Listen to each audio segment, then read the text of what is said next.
started. So, all right, recording in progress, Commissioner Jacobson, thank you. So good evening, everyone. My name is Brad Gallagher. I'm the Advisory Neighborhood Commissioner for District 1E, or taking off my bureaucratic hat, that's Northern and Eastern Parkview. ANC 1E's elected commissioners who represent the Lower Georgia Avenue corridor have elected me as chair of their Zoning and Economic Development Committee. I'm proud, therefore, to call to order the third meeting of ANC 1E Zoning and Economic Development Committee at 7:05 p.m. Members of the community, invited presenters, thank you very much for being here tonight. Some background for those of you joining for the first time. We're here because the elected commissioners of ANC 1E have charged this committee with working through issues of land use planning, zoning, and historic preservation. This committee conducts public meetings like this one, first Wednesday of every month, and reports its findings to the elected ANC commissioners, who then officially vote on courses of further action. So a few administrative notes: this meeting is being recorded as well as live streamed for the first time. And the recording will be posted on the ANC's website, that's anc1e.org. So this committee invites community members joining via computer or web browser to participate during the public comment period by either virtually raising your hand, or if you're calling in by phone, you can raise your hand by dialing *9. So proper public notice of this meeting has been served. This meeting was noticed to the community via ANC 1E's website and its social media feed. So I'd like to call the roll of the committee members I believe are with us tonight. Do we have Adam Jamie? Here. Thanks, Mr. Jamie. Commissioner Brian Footer? Here. Thanks, Commissioner. Professor Bradford Grant? Brad Grant is here, and I just want to take a minute to acknowledge that my class, Architecture in the Public Interest class, is here. And tomorrow in class, students, we have DC City Council member Brian Nadeau to join us in class to talk about some of the issues that we might observe here tonight. Thank you. Do we have Commissioner Josh Jacobson? Present. Dimitri McDaniel? Here. I believe Alice Mortlock is in New Zealand, so will not be joining us in the middle of the night there, or very early morning. Pat Nelson? Here. Thanks. Tony Norman? Maybe he can join us later. Kay Pearson? Jess Remington? Here. Thanks, Ms. Remington. And Commissioner Michael Ray? Present. Thanks all. So also thank you for your volunteer service to our community.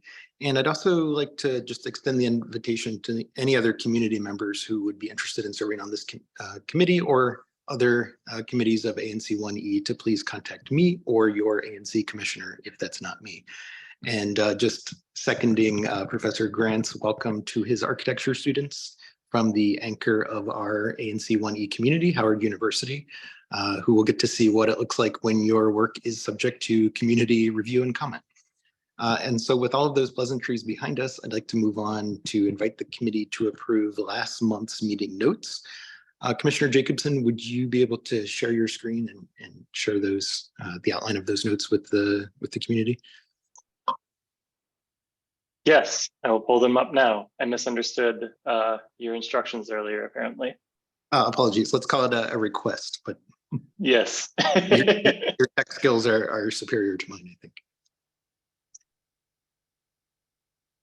Are you seeing my screen with the minutes? Yes. So I think folks should be able to zoom in if they have video capability, should be able to zoom in on these to see in greater detail.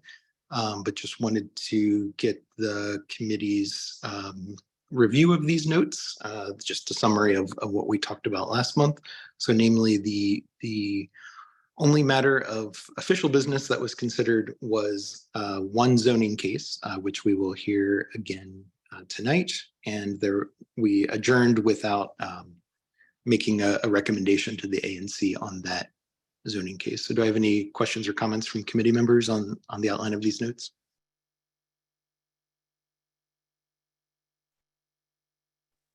Sorry, and I'll give you a minute to look at this perhaps very small text as well.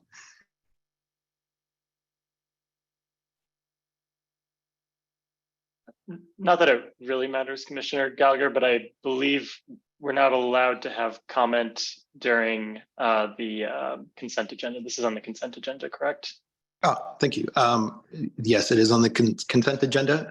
So I suppose any factual errors, but otherwise, I suppose no comments. So with that, do I have a motion from the committee to approve these meeting notes from last month? So moved. And do I? Sorry. Thank you. Could I ask for the committee to do a visual show of hands in the interest of time?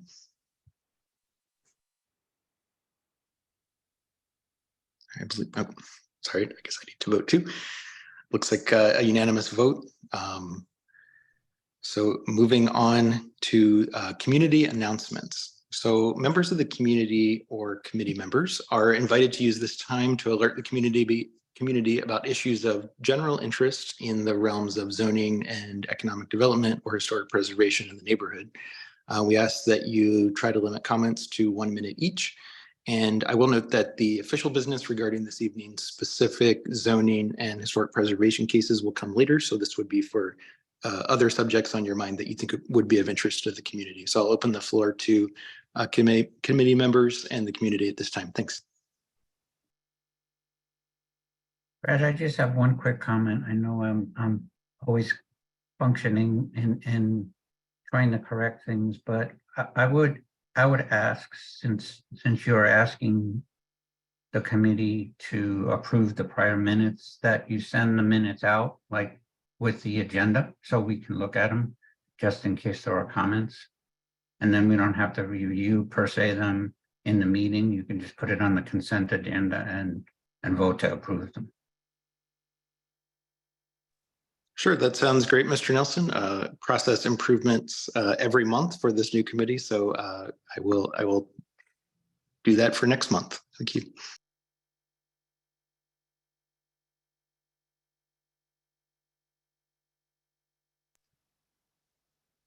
Right, so seeing no raised hands or comments in the chat, I'll move on to the next item on our agenda this evening after community announcements.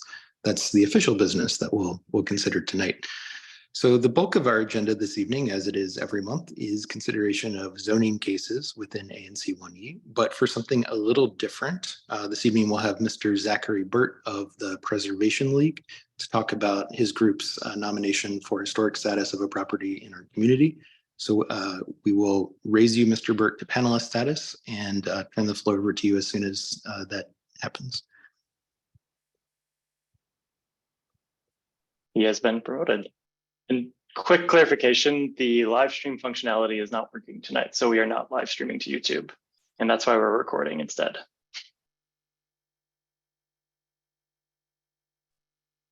Hello, everyone. How's it going?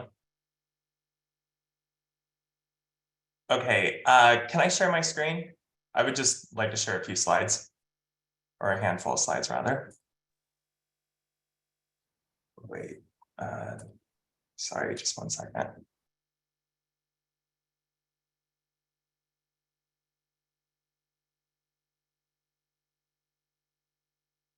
Okay, can you guys see the slides and they're in the regular presentation mode? Yep. Okay, awesome. So as Commissioner Gallagher just mentioned, my name is Zachary Burt. I'm the Community Outreach and Grants Manager with the DC Preservation League. And I'm speaking tonight about the Charles Whitney Gilmore residence at 451 Park Road Northwest. So as I just mentioned, it's on Park Road, technically square 3036 lot 25. The building was constructed in 1906, and it was designed by DC architect B. Stanley Simmons in a colonial revival style. I just want to give a little bit of background, as I'm sure this has come up in previous meetings. So this nomination was submitted originally back in May 2015 by the Historic Washington Architecture Organization. At the time when it finally came up for HPRB consideration in early 2020, right before the pandemic, the staff report that came out, which was authored by Tim Dene at the Historic Preservation Office, they came out in support of adding the property to the DC Inventory of Historic Sites and forwarding the nomination to the National Register of Historic Places. At the time when the board met on February 27, 2020, they denied the nomination in a 4-1 vote. I think you can go back and watch the hearing. It's about 2 hours long if you want to see the details, but some of the things I gleaned from it is that the board just felt like there wasn't enough support, information in the nomination to support the landmarking, and it needed a little bit more context. They were making that decision strictly on the significance criteria that they make their decisions based upon. So just a brief recap of the property. It's 2 contributing buildings, including the brick semi-detached home, which you see here that I outlined, and a concrete block semi-detached garage in the back. So it's 2 contributing resources within the nomination. And then this is just some extra information that this is one of 6 semi-detached homes along the north side of Park Road that was designed by B. Stanley Simmons and constructed by Middaugh and Shannon in 1906. So, the architecture is actually kind of just extra information in this nomination. Really, the focus of the nomination is Charles Whitney Gilmore, who's pictured right here with a fossil. So the nomination is arguing for National Register significance under Criterion B, which basically means individual significance, a famous person resided here, and the corresponding DC Criterion C, which is also for significant individuals. Gilmore actually, and I'm sure you guys saw this in the nomination when you reviewed it, Gilmore actually lived at this property a very long time, which doesn't always happen with a lot of historic individuals. He moved into the home in 1908, 2 years after it was completed, and he lived here until his death in 1945. So really, I think one of the key things about this property and looking at this nomination is that the home on Park Road was really a gathering place for his colleagues at the Smithsonian and then visiting paleontologists. This included Barnum Brown, who was with the American Museum of Natural History up in New York City, as I'm sure many of you have been to, and Professor Elmer S. Riggs at the Field Museum in Chicago. In 1946, shortly after Gilmore passed away, in this memorial to Charles Whitney Gilmore, they mentioned that the Gilmores rather made their home a mecca for a host of appreciative friends who always found a warm welcome there with prodigal hospitality and good cheer. And then an author in 2010 said that the home was a welcome refuge for other paleontologists traveling to the capital.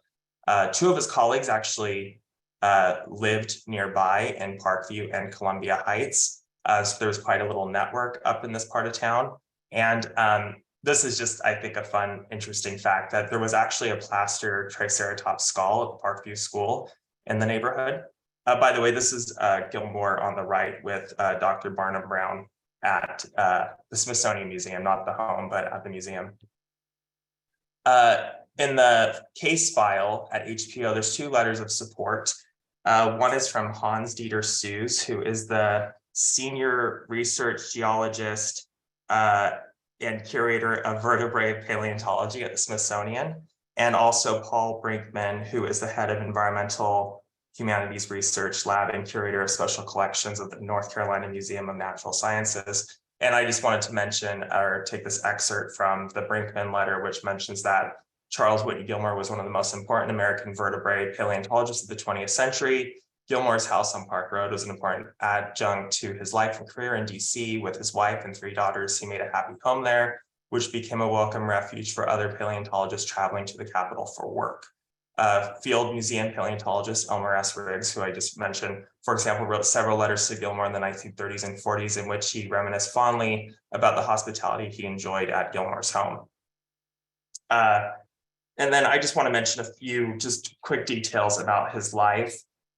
He came from, well, he was out at the University of Wyoming, which some of you may know that Wyoming, Utah, those states out there, that's where a lot of these fossils are from. So he was right there in the midst of a lot of these discoveries going on. And then he ended up at the Carnegie in Pittsburgh before ending up at the Smithsonian, which at the time it was called the U.S. National Museum before it became the Museum of Natural History.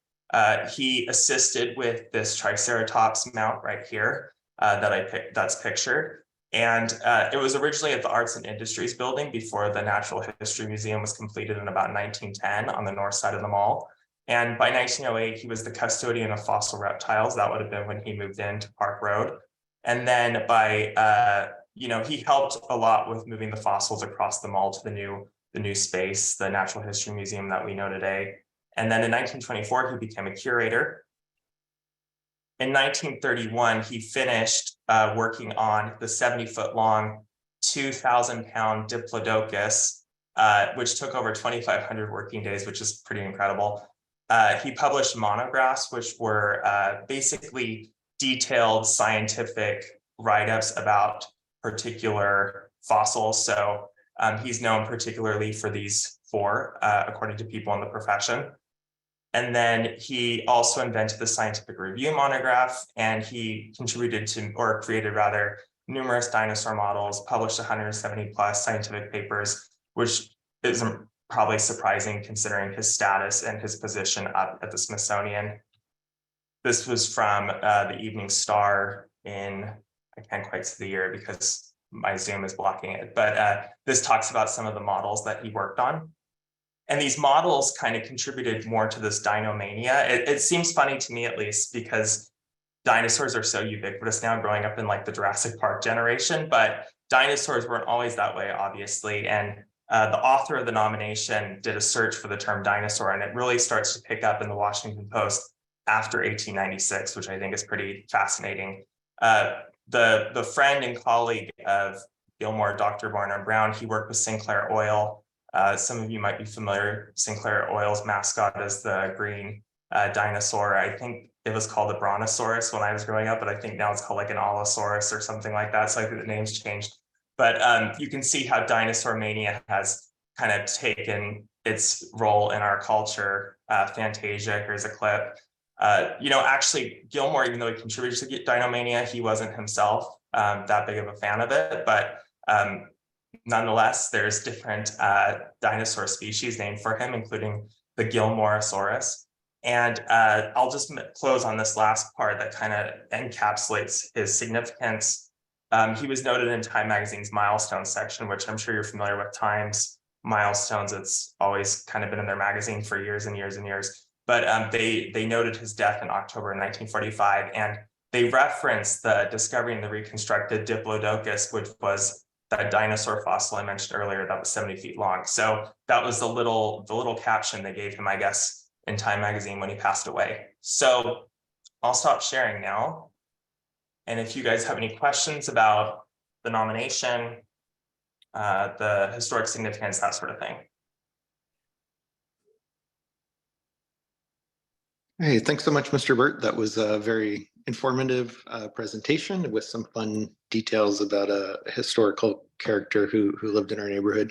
A little more, I guess I didn't expect to see a picture of a dinosaur presented at a zoning meeting. So it's a first for me too, so you're not the only one.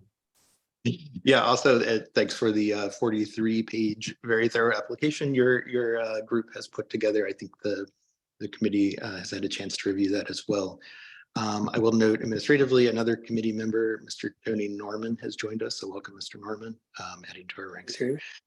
Could I ask a substantive question, Mr. Burt, about the shed, I guess, for lack of a better term, garage at the property?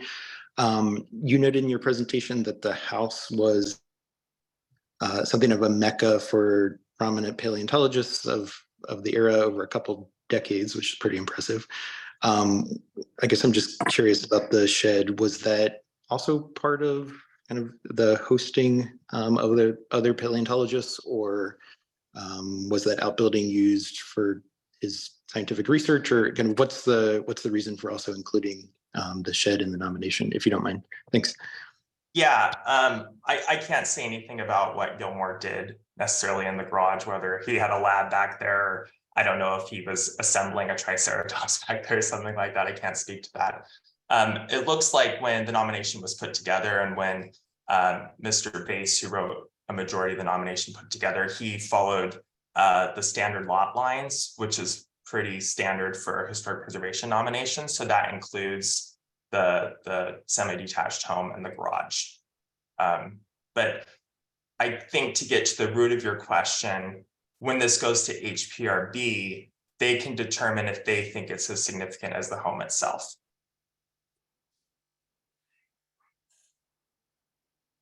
So I guess just as a point of information, so HPRB could kind of, it's not just an up down on the entire nomination. No. So yeah, one thing I like to mention to people, because I think it's pretty interesting, and I don't think everyone's always aware, is that HPRB can shrink boundaries.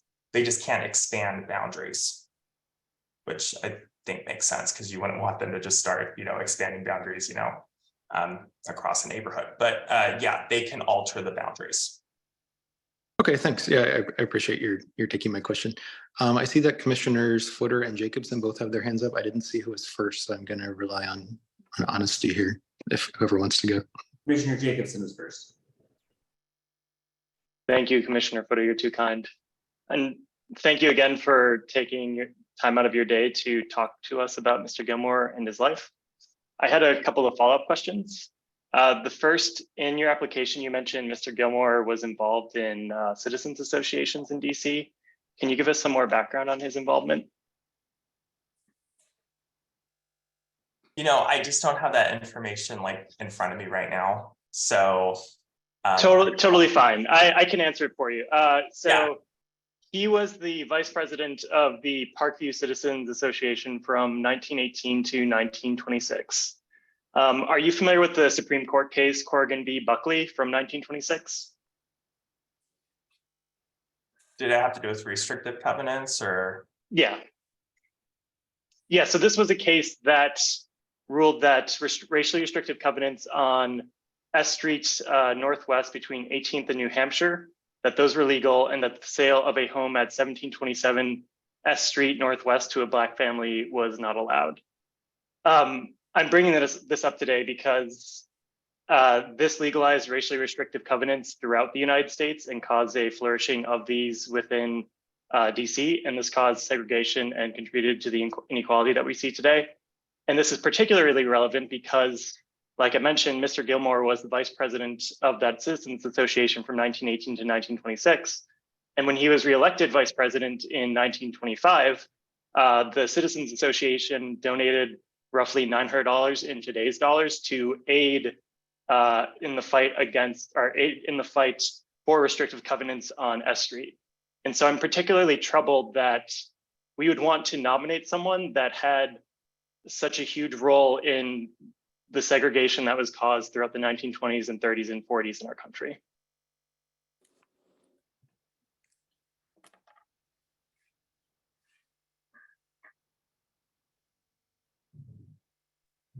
Would you like me to respond? Oh, sorry.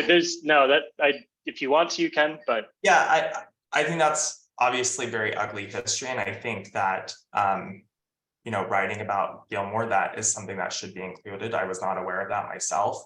It reminds me recently of a bank up in Chevy Chase that came before HPRB back in January, and they designated the bank, but they asked before it gets sent to the National Register that they add additional information about discriminatory practices in the banking industry, not only in Washington, but nationally. So something like you're referencing, that could certainly be added if the board deemed that they wanted that added to the nomination. And sorry, can I make one more point here, Chair Gallagher? Yeah, I think it's fair that in that case, it was about what the banking industry generally did. My concern here is not only did Mr. Gilmore benefit from a system of racism, he actively perpetuated a system of racism. He helped push donations to a Supreme Court case that caused segregation. And not only that, he bought a house with a restricted deed. And I have that deed, I can show it to people today, that specifically says that he's not allowed to sell his home to Black people. So like this is someone that's well aware of what he's doing and the racism that he's perpetuating. And I would hope that the committee can recognize that people like this do not deserve to be recognized into the future in this way. Thank you, Chair Gallagher. Thanks, Commissioner Jacobson. I think Commissioner Footer, you had your hand up. I see also Mr. Norman and Mr. Chamey had their hands up. Just going in order. Commissioner Footer, did you want to? Yeah, I just want to second everything that Commissioner Jacobson was saying. That was going to be the line of question that I have. The thing I want to add to it and actually give Zach an opportunity to kind of speak to is, you know, we're not trying to sit here and honor his professional distinctions by naming a wing of a museum or something like that. We're actually talking about the place that he resided, where, as Commissioner Jacobson was saying, where he was perpetuating his own personal interest in his property. And so I feel like this is a misplaced application where we should be honoring his professional contributions, not his community contributions in this neighborhood, because it's not something to be recognized or honored. And so, I mean, Zach, if you don't mind, kind of, why the house? Why not go a different route to honor this man of distinction and his professional contributions? Why are you going straight to his home? Well, I mean, as I mentioned in my presentation, I mean, he lived there for over 30 years, which is a long amount of time, especially for a famous individual. I mean, as far as the home thing goes, I mean, people are associated with their homes throughout history, right? And there's a lot of properties designated because someone lived there. So I guess I don't see designating the house as that unique, because that's quite common practice. Okay. Additionally, have you spoken to the property owners? Are they willing participants in this application? Is it common to work with the property owner to actually submit this application? Yeah, I mean, we work with property owners all the time. Last year, and I can send you guys the date, we met with them. It was kind of, I guess you could say, we just agreed to disagree, and we moved forward on the nomination. So the Preservation League is submitting an application directly in conflict with the property owner's wishes. Well, I mean, we're basing our decision off criterion B of the National Register. Okay. That's all that I have for right now. Mr. Norman, I think your hand was up next chronologically. I just had a note. Historically, you know, the Macmillan site was constructed in 1905, and it was discovered that the dinosaur bones, when they uncovered Macmillan, that was discovered. And they didn't find exactly what the specific type of bones, but it was discovered in construction. But I'm concerned about this segregation concerning about that covenant. I'm very concerned about that. But I just had a note for that, about that. And the Macmillan site is near Pleasant Plains.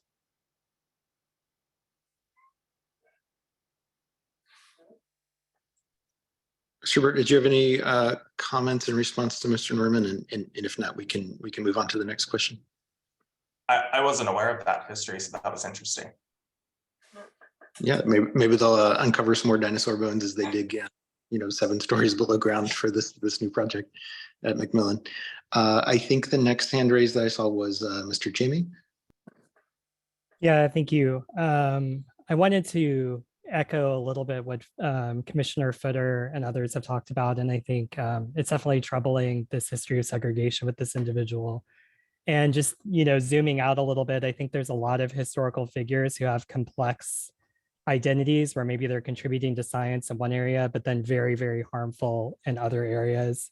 And it seems to me he has already memorialized through the naming of these, through your presentation, I guess, through the naming of these fossils and these dinosaurs, so that scientific contribution is met and already memorialized in our history. And I'm not sure that housing or a building is really an appropriate context to memorialize somebody who, see if this is true, you know, and if as you do more research, has such a fraught history with kind of our built environment and our kind of cultural context. So just kind of wanted to point that out and kind of give my comment there.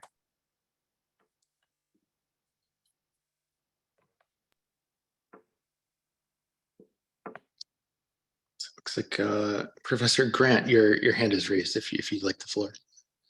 Yeah, and I won't be long. I just want to add that I agree with the comments on this troubling history of this individual, and I would recommend that we do some more investigation of this history, maybe rethink how we honor or dishonor this individual in light of the information that we are acknowledging. I think it would be a mistake to continue to honor him by bestowing a historic registration on this property.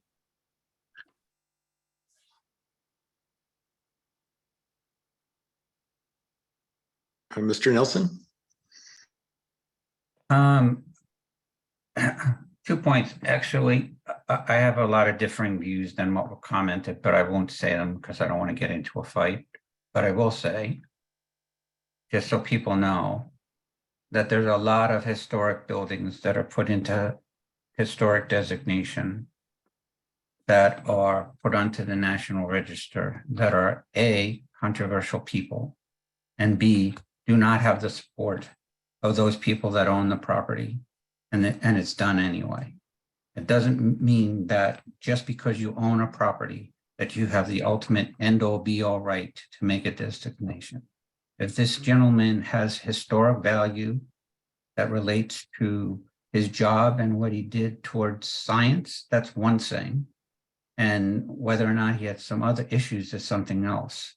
So I just want to clarify that the current homeowners have a voice, but they're not the only defining voice that should be heard.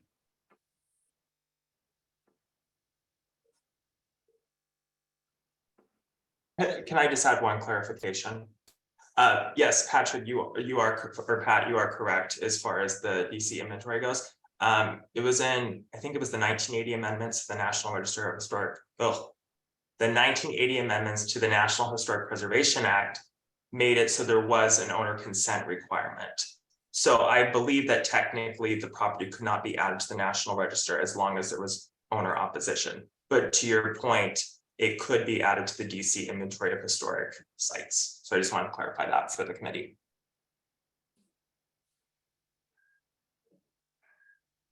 Mr. Nelson, Mr. Burt, that is very helpful. It's great to have the actual facts of that surround these administrative processes. Thanks.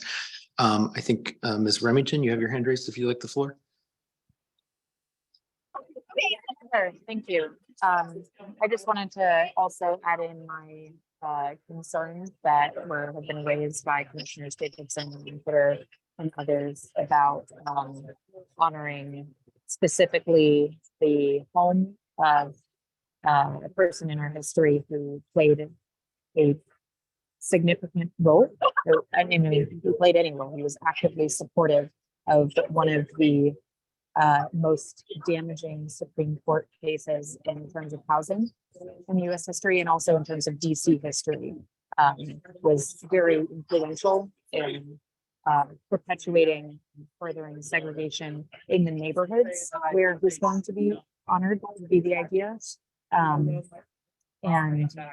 I find that troubling, and I also would support if Commissioner Jacobson were to provide his supporting evidence and documentation of this a review of that before moving forward with approving any sort of historic designation.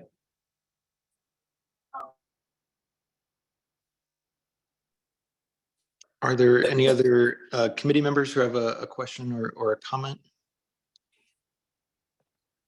Chair Gallagher, can I just address that? I did have a chance today to put together a resolution and pull together a lot of the documentation.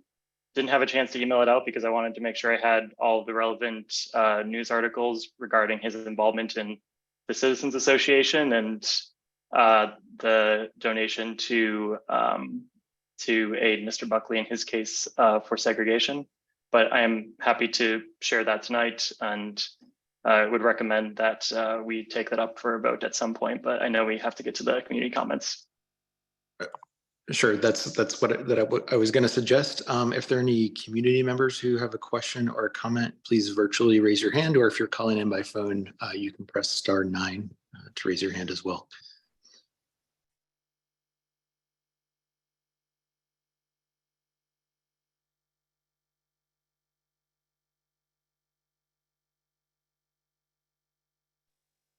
Christina Bennett, I saw your hand up, and I hopefully have been able to unmute you. If you're able. Yes. Can you Okay, hear great. me? Yes, thanks. Oh, I absolutely stand by. I believe it was Mr. Jacobson who talked about how, Mr. Gilmore has been honored in a variety of ways with his career has to do with paleontology. And I do think that, if you were to utilize his name in the neighborhood, that would be honoring his presence there and his actions of that time. So I mean, as a young person from the South who has an extensive history with monumentalizing people for less than honorable actions, I completely agree with the notion that, Mr. Gilmore has an asterisk next to his name, and we shouldn't be highlighting the facets of his life that were less than I don't even want to say it like less than honorable, who were just like out and out cruel and racist. Thank you. Hey, thank you, Ms. Bennett. Does any other community member have a comment or question? I don't see any more hands raised, but I'll give you a second.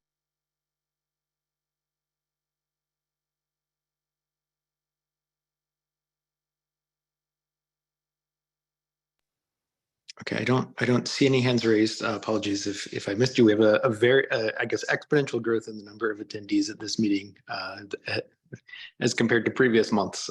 So I'm scrolling through the names here of participants. So I guess just as a point of information, the DC's Historic Preservation Review Board is scheduled to hear this nomination at its meeting on the 27th of April. The ANC can weigh in with the resolution of support or opposition in these cases, as I understand it. It seems like there are some concerns expressed here tonight. Originally, I was thinking we would be resolving to support this case, but it sounds like that might not necessarily be the case. So if any committee members would like to make a motion regarding our decision to either support or oppose this nomination before the Historic Preservation Review Board, I'd welcome your thoughts. I'm happy to make this motion. So, Mr. Chair, I motion that we. Brian, can I ask a question before you make a motion? Sure. Since the ANC is not going to be meeting officially before then, how do you intend to officially make an ANC resolution when it's not possible? I mean, that's a great question, and I will put it into my motion in 30 seconds. I just don't know how you think that's going to have any great weight when it's not the ANC that's going to be voting, unless you decide to call a special meeting just to approve a resolution on this. So, Mr. Chairman, I would like to submit a motion that we send a letter of opposition to the Preservation League's application for historic designation for, correct my, if I get the address wrong, is it 451 Park? And as such, that as chair of ANC 1E, I hereby call a special meeting on Wednesday, April 19th at 7 p.m. And if this motion passes, we will be sending out a notice of the special meeting announcement this evening, so that we will be within the parameters of the 7-day legal notice requirement. Second. Can I make a point of order, Chair Gallagher? We actually do not need any sort of vote from this committee in order to hold that special meeting. My understanding of our rules is that we just need 3 members of the ANC. Yes, I'm adding context, so you're right. So the motion is that we send a letter of opposition to the Preservation League's application for 451 Park. Second. Okay, on Commissioner Footer's nomination, do we, I guess, all in favor, please raise your hand or say aye. Aye. Aye. All opposed? And any abstentions? The motion passes. Commissioner Footer will look to you on the ANC for scheduling that special meeting next week. Yeah, Mr. Chair, if I could just for a moment just to touch on that. Please, first, your knowledge of Robert's rules is far greater than mine. Thank you. Thank you. Sorry. First, I just want to say, Zach, thank you very much for coming tonight. And I'm sure this is not the outcome that you wanted, but you know, we do respect the fact that you guys are going about this. You did your due diligence of putting great research together, and it was really fun to actually read about it. And we will, you know, you're more than welcome to come to this special meeting. But I want to reiterate here that as chair of ANC 1E, based on our bylaws, I hereby call a special session of the ANC 1E on Wednesday, April 19th at 7 p.m. Information will be sent out for public notification. Commissioner Jacobson is also our secretary, and he will be sending it out. I have the draft email already composed, and we'll be sending it over to him immediately so that we can get it out this evening. If there are any questions, please feel free to reach out to either Chair Gallagher or myself for any kind of questions about attending the ANC meeting. Zach, if you want to discuss anything about coming to that meeting, please don't hesitate, but it will be specifically to consider this one resolution. Okay, sounds good. Thank you so much. All right, thanks for your time, Mr. Burt. Appreciate it. So moving on to our next agenda item, that is zoning cases, of which we're scheduled to hear 3 this evening, tied for our record that we set in February. So in the interest of neutrality, I propose that we hear cases in the order of their scheduled Board of Zoning Adjustment hearing date. So for each of the 3 cases, first we'll receive presentations from the applicants if they so choose. They're not required to make a presentation. That will be followed by any questions or comments from committee members, and then questions or comments from community members, which the presenters are invited to address either as these questions come in or collect them and respond at the end. This discussion will inform the committee's recommendation making process.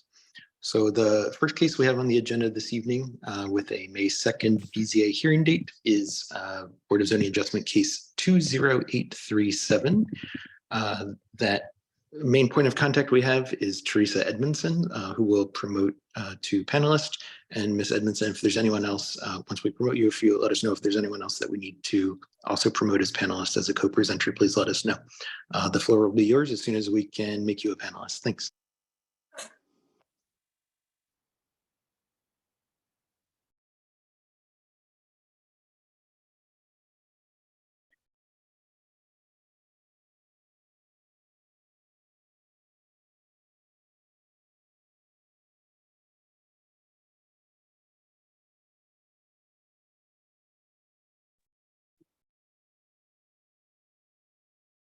Hi, everybody. Good evening. This is Teresa Edmondson, and where'd you go? Where'd you guys go? Hold on. We still see and hear you, Teresa. Okay. I'm the Community Association Manager at Howard University, and we are here today. I'm here today with Derek Neek Williams, who is our Executive Director of Planning, Architecture, and Development. And we're here to present, as Commissioner Jacobson said, BZA case 20837, the property at 2730 Georgia Avenue, which is the old Enterprise property, Enterprise car property. The university is looking to use it for its catering services, its food services, and we went before BZA, and DDOT gave us some instruction as far as going back and doing some transportation survey, and we did that. And we are here tonight to present to you the results of the Grove-Slade Transportation Planning Study. And I give you Derek.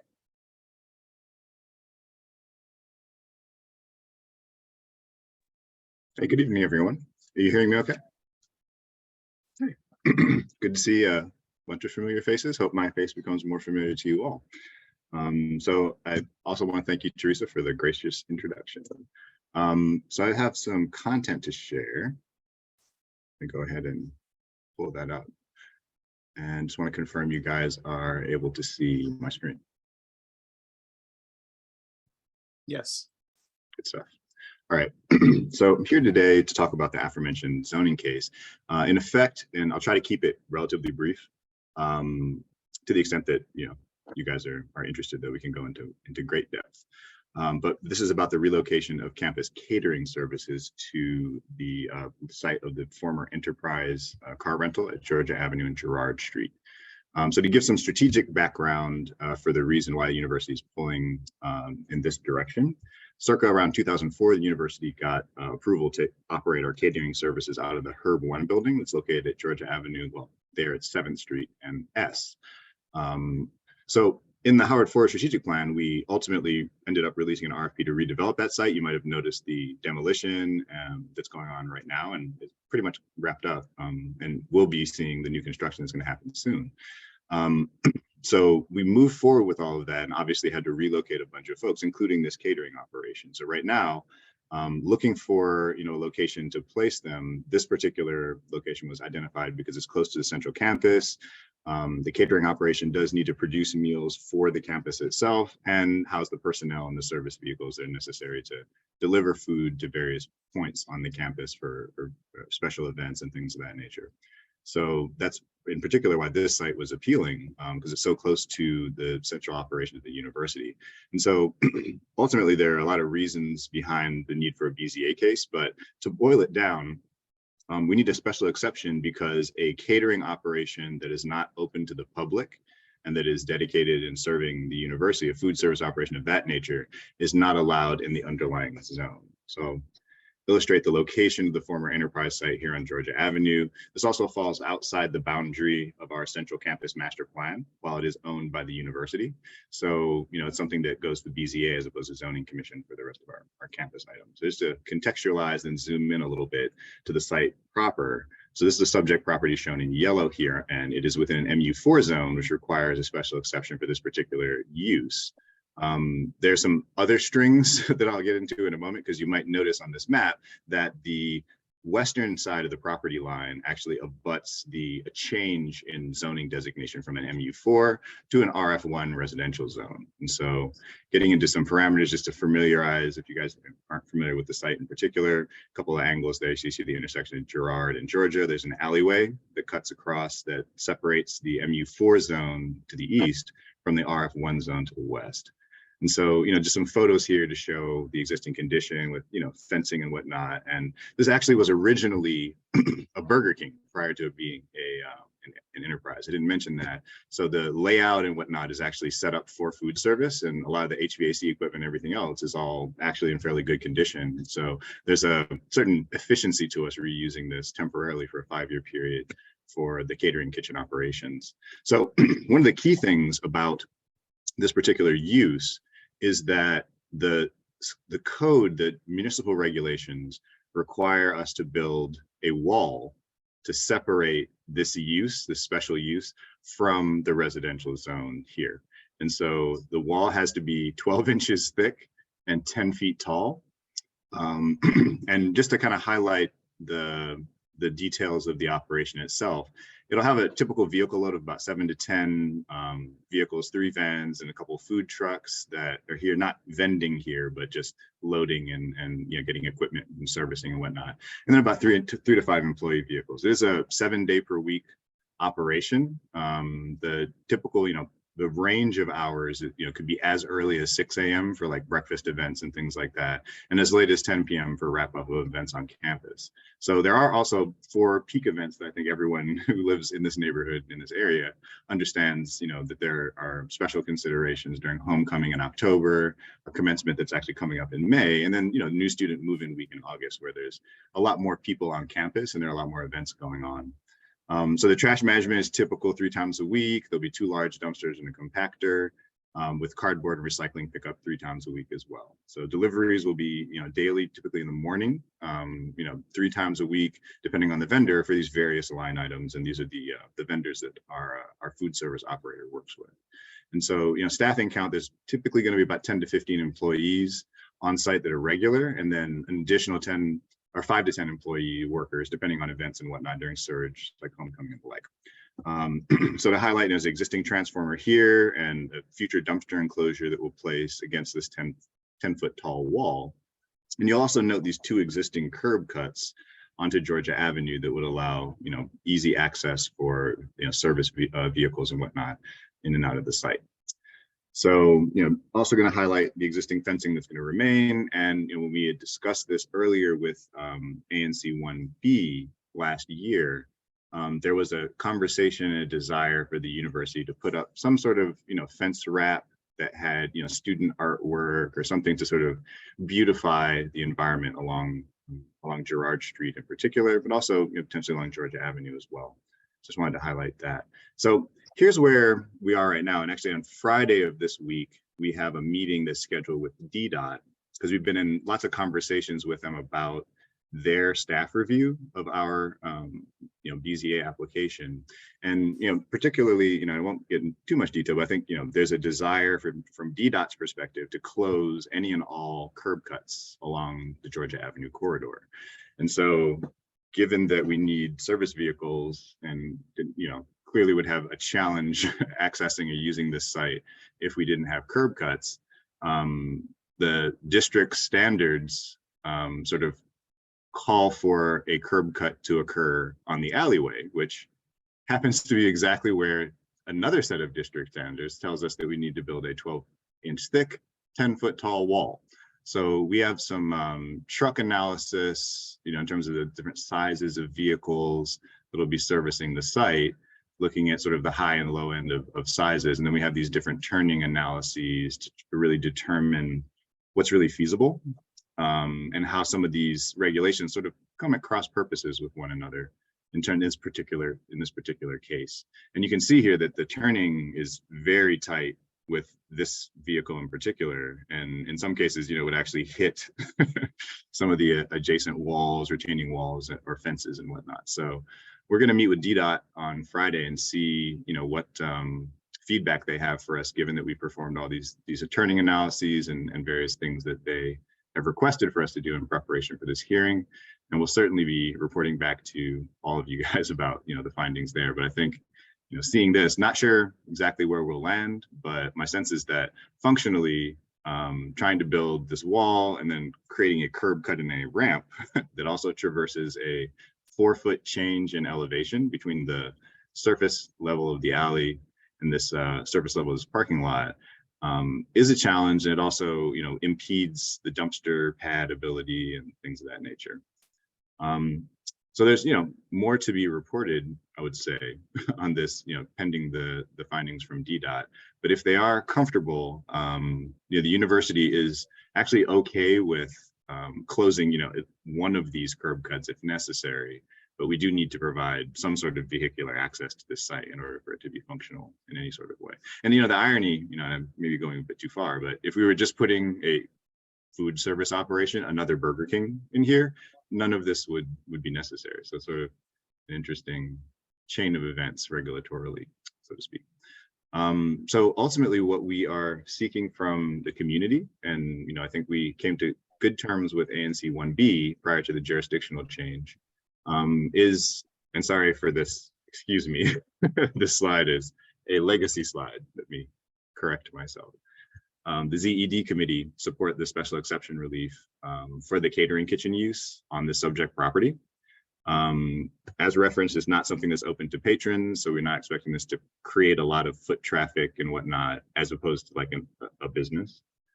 So we think adverse impacts are probably minimal for this. And then because of the code regulations and whatnot, and having talked to some of the immediate neighbors that are adjacent here, they're supportive of the wall going up and all of that as sort of an additional privacy layer between the MU4 use and the residential use. So ultimately, if we can garner your support, the university would be really gracious, and as necessary, depending on how things go with DDOT, maybe provide supportive testimony to the BZA at the scheduled hearing on May 3rd, 2023. Just want to highlight, I think that this is a case that was scheduled maybe sooner and the hearing date got delayed into this May date. So ultimately I will stop share and turn it back to Teresa for any sort of guiding comments before we go back to the committee.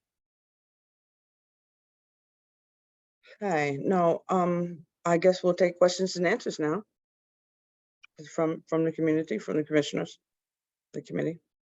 Yeah, thanks so much, Howard team. Great to see you again after a 1 month absence, but expect we'll see a lot of you in the coming months and years as you work toward the revitalization of the campus and the area around it. I think we probably all agree that this is a much better use of the property than an abandoned enterprise car rental. So thanks for your proposal. I see Commissioner Ray's hand is up, so let's turn the floor over to you, Commissioner Ray. Thanks. I just want to try to confirm the differences between the case when 1B heard it and now that what we heard just now. Is it that the wall was not part of that then, or the way you were getting in and out? What actually changed between then and now that we're really looking? So I want to make sure we're focused in on the parts that's the change. The jurisdiction changed. And so, as a matter of due course, we're coming to this ANC. And I'm not sure, Teresa, if you want to, of course, correct. No, feel free to chime in at any time. I get the jurisdictional. Believe me, I helped make the map. So yeah, no, I get that idea. So basically, though, we're asked to do an additional TDM plan and work with DDOT, but you haven't actually changed anything about your approach between when 1B looked at this and when we're looking at it tonight. That's correct. That's Okay. correct. And on Friday, when we meet with DDOT, hopefully we'll come to some resolution about, whether they're going to have a hard stance on this and create kind of a functional problem for, the use that we're intending here, or, we'll come to an agreement and be able to move forward. Very good. And then my only other question was, I didn't see that the Office of Planning had weighed in. Are you hearing anything from them and where they are on their evaluation of the case? Yeah, they had chimed in and obviously, brought DDOT into the fold in due course. So generally, I didn't see any issue with the special exception for the period of time. And there've been a couple of other special exceptions that we've implemented recently. So yeah, that's sort of a trend that I do not anticipate a huge amount of opposition or anything like that from Office of Planning. It was more so just the DDOT questions and considerations. All right, thank you.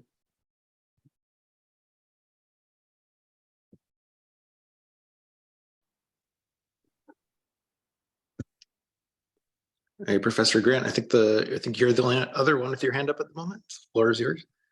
Yes, thanks, Derek and Teresa, for the presentation. I just want to add, has there been any more thought about the fence and the aesthetics of the fence? I know previously there was some concern about the aesthetic nature of the fence or the boundaries of the property, and how can our students assist in resolving some of those issues? Yep. So I'm oh, sorry. Yeah, I mentioned that a little earlier that that is something that we want to pursue, is setting up a fence wrap, you know, so that we have a canvas that we can either have printed student art or photographs or things of that nature. So assuming that we are able to, you know, come to a fruitful use here from a zoning and entitlements perspective, that's definitely something that we agree to. And it'll be fun. So as a sidebar.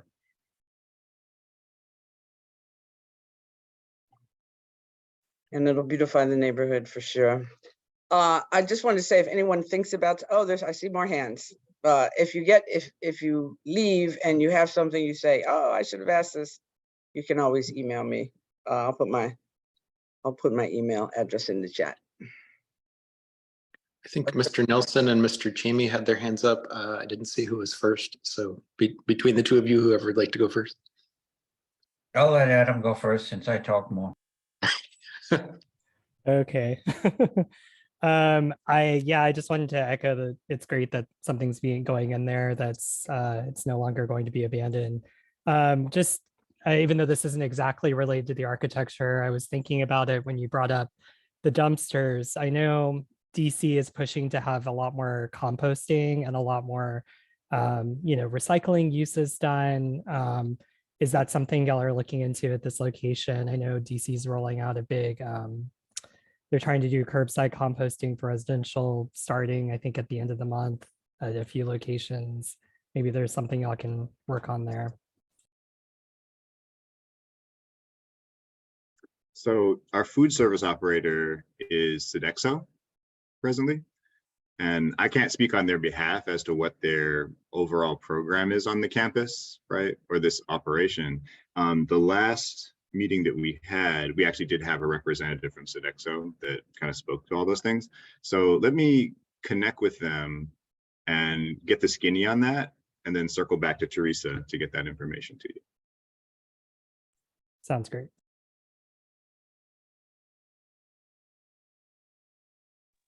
All right, Mr. Nelson. So I just want to put a little bit more context on I actually had to step away, so I didn't hear all of Derek's presentation, but I already heard it once before, so I didn't really need to hear it again. But context on what we discussed when we originally approved and supported, and the ANC sent in a recommendation on this project, was the whole issue related to the zoning code and the wall in the rear on the alley. This issue with the transportation and DDOT has come subsequent to that. So depending on how that answers, what their answer is will determine what they need to do. But there's some serious logistic issues in what they're proposing as far as turning radius and proximity to the house on the corner that they were trying to do, and what it's going to take away from the location of where we were planning to put the dumpsters. And there's a lot of issues that have arisen because of this one request from DDOT. I will say that based on our original conversation and discussion on repairing the wall and making it meet the code that's required should the exception go through with DDOT, is that Howard also committed to repairing the wall along the Girard Street side of that lot. And then above that was where we had recommended and they agreed to do the artwork or fencing to enclose that portion of the yard from the street. And I say that because I've worked with the university already prior to this coming up when they were still using it for the enterprise rental. That ball is literally seriously on its last legs and has the potential of falling into the sidewalk. And we've had discussions about the safety factor of that and the repairability. So part of what we had talked about was, since they have to do the wall on the rear, if that is approved through the BZA and they get their special exception, that they also agreed that they were going to do that in tandem and repair the wall on the Gerard Street side, and then then put the artwork screening that was suggested on the fencing above it. So I just want the committee here to know that there was a lot more that we discussed in the first round prior to DDOT getting itself involved in this, that the university committed to. And also, and I'm not sure whether he said it, but we also got them to agree, and the ANC new commission reaffirmed it, of a 5-year term frame, so that this will be revisited in 5 years, so that it doesn't become a perpetual issue related to relocation of the food service, which is now on its 3rd location within the campus boundary. So there was a lot more discussed in our original committee meeting when it was in 1B before it was redistricted. So I just wanted to give a little bit more context so people understand that this is a little bit more complicated than what was originally requested.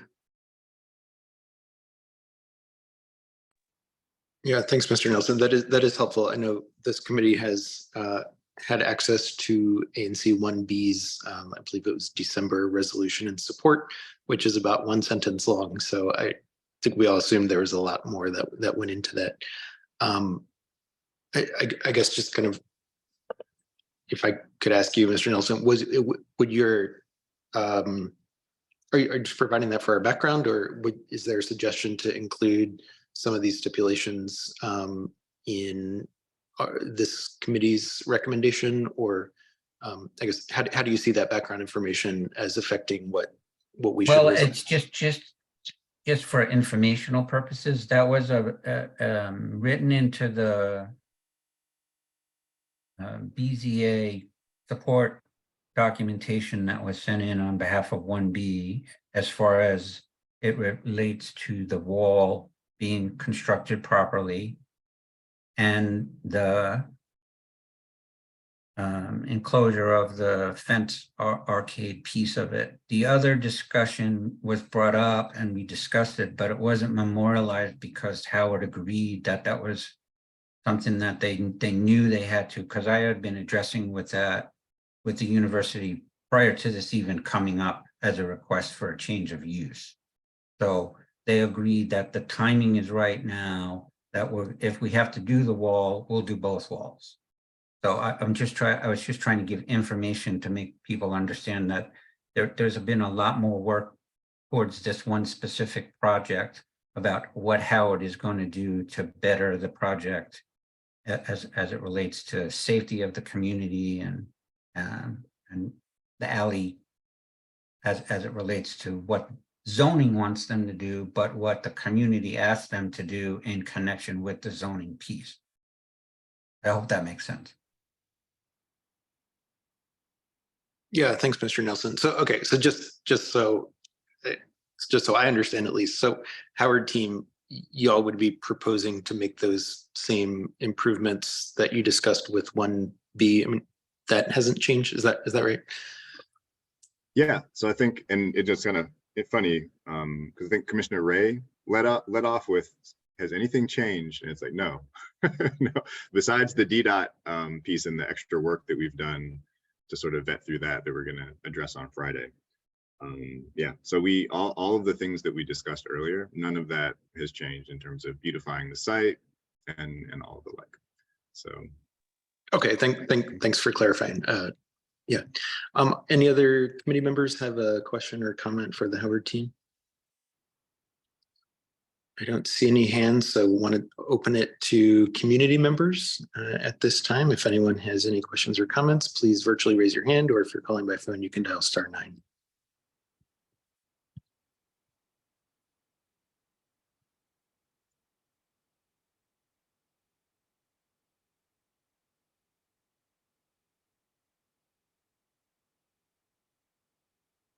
Christiana Bennett, I'm sorry, I probably mispronounced your name the previous time. I think you have your hand up. And no, that I do, and you're fine, it's okay. I have a question about this agreement that's being cited. I don't really know, like the only person I'm hearing about this like agreement is like, oh, you know, Howard said this, Howard said that. Are there any like actual documents or like written statements that we could go to see, you know, what type of agreements Howard was making? Because I, you know, as a student, I feel a bit left out of the loop and would actually love to like go further into any documentation that talks about, you know, Howard and its affiliation with the ANC and the statements that it's made regarding these properties and the changes that, you know, are to take place. So is there like, I remember Pat, if Pat would love to respond, because I'm sorry, probably I'm saying his name incorrectly. Because I'm just a bit left out of the loop, so I want to catch up on a few things. Well, Christina, good question. If you go to the zoning website, which is, it's IZIS, that's IZIS case search. Mm-hmm. Put in the number of the case, which is 20837. 20837. You can pull up the record for what they're requesting, and all of the reports are attached to that. And one of them is the ANC 1B Commission report. And if you look at that, it clearly states on it that the commission is supporting the application's request. It further requires the applicant to adhere to the zoning requirements for the wall and the alley to be constructed above lot level. The exception period is for 5 years and extending additional term with the approval of the BZA, and the fencing along Gerard Street lot side would be covered with a wrap. It does not include specific language about the repairing of the wall. That was a verbal agreement that was made between the university, myself, and was discussed at the ANC committee meeting. But since it has nothing to do with the request from the zoning, it technically is not necessarily added into that. And how do verbal agreements stand in committees? Just out of curiosity. I'm new to this, so I was just wondering how that, you know, what that would do. Let me say this without sounding sarcastic. Go on, try. I have been a resident of my house for 30 years. I have worked with the university for more than 25 years. Derek can attest, as well as Teresa. They get calls from me all the time about issues relating to the university. I am not alumni. I have nothing to do with Howard as far as graciousness, but they know that if they don't live up to what I asked them to do and they agree to, they will get multiple phone calls from me and from other members of the committee or community to make sure they do that. I said that in jest because based on our past history, verbal commitments from the university on these kind of things have always been lived up to. I've worked with Derek on a number of things that relate to the university, the towers, safety issues that have come up, fencing that needs to be repaired. And it's never been written in stone. It's been a verbal agreement, and it's always been done. So sometimes you have to kind of work with, shall I say, a university or an entity and take them on their word that they're going to do it, unless you have to actually memorialize it. And the two things that were really important to make sure that they do was following the zoning regulations as it related to the wall in the alley, which is a requirement. And then I memorialized the putting the fencing on the street side because that was an additional issue that we had not previously discussed. Thank you so much for informing me about this. You're welcome.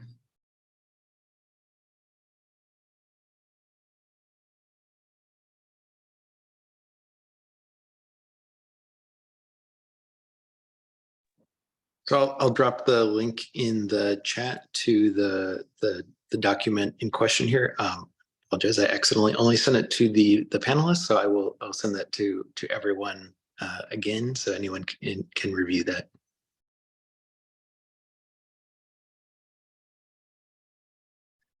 And Ms. Bennett, I would encourage you to, well, first of all, I'm really happy that you came out and you're here, but I'd also encourage you to reach out to Ms. Edmondson, who put her email address in the chat.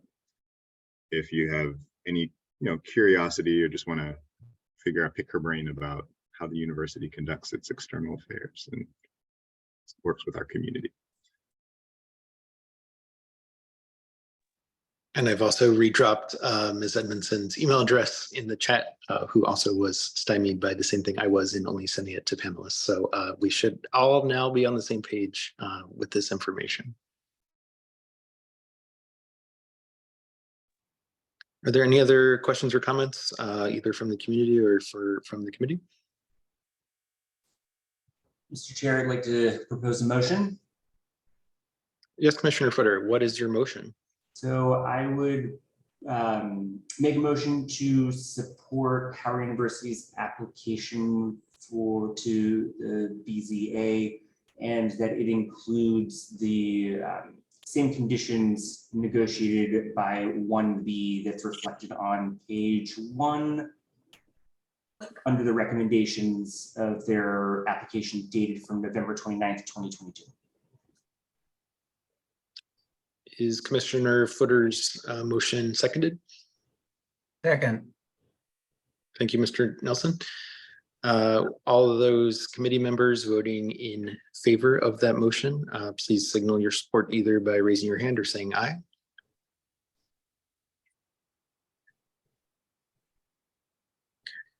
All those opposed, the same. And any abstentions? Okay, the motion passes. I will be working on that paperwork right after this meeting. Thank you very much, Howard team, for presenting yet again. We look forward to continuing to hear from you and work with you on the redevelopment projects going forward.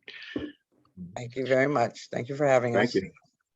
Y'all have a great evening. So moving on to our second zoning case of the evening. This is BZA case 20856 with a BZA hearing date of May 10th. That is for 451 Park Road Northwest. That is actually just point of information, the same property that we heard from on the historic preservation case earlier. The point of contact here is Mark Freeman. Mr. Freeman, I'll elevate you to panelist. And if there's anyone else that we should elevate as well, please let us know.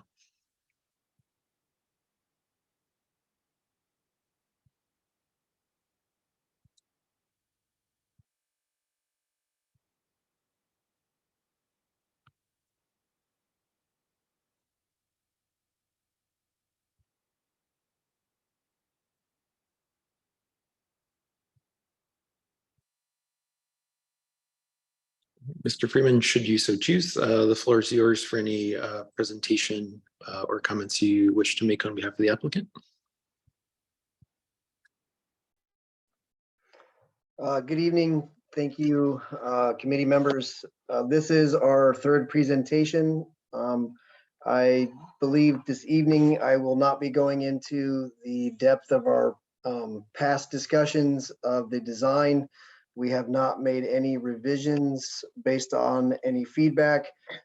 We are aware that there is a discussion or a request to move the condenser from the northwest corner. We are willing to do so.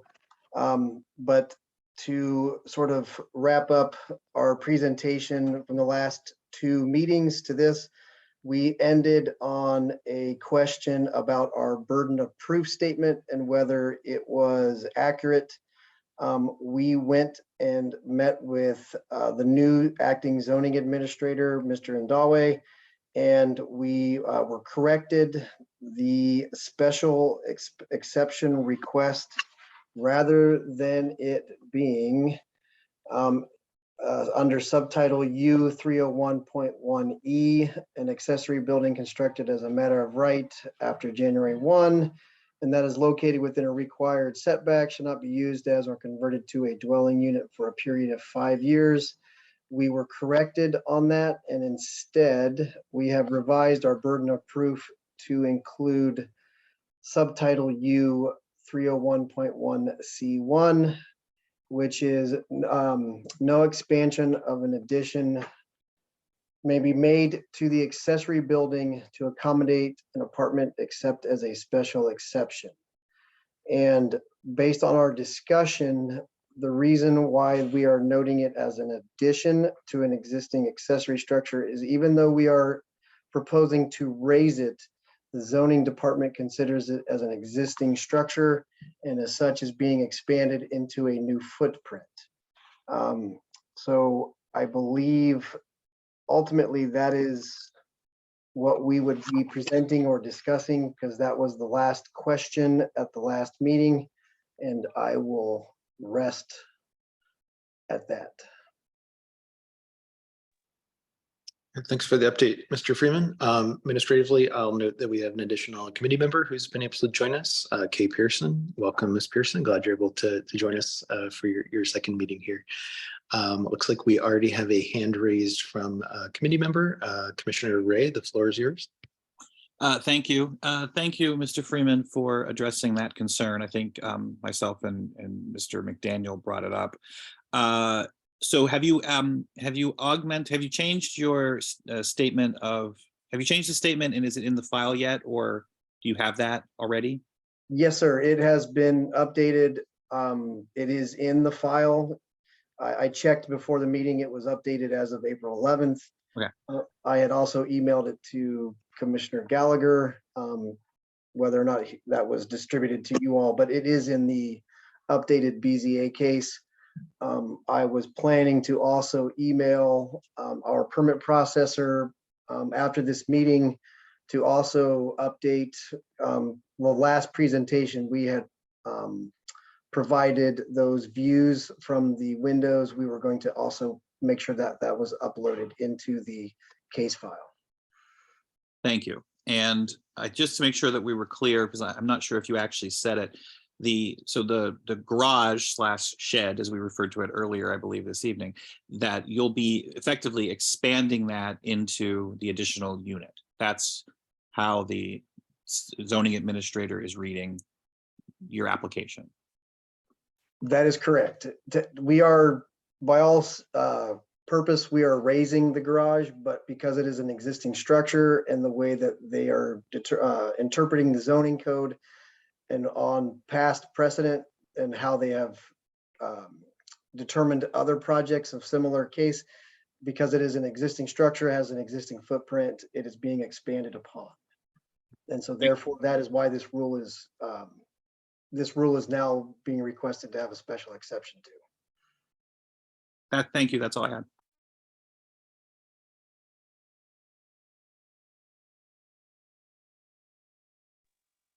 Are there any other questions or comments from committee members at this time?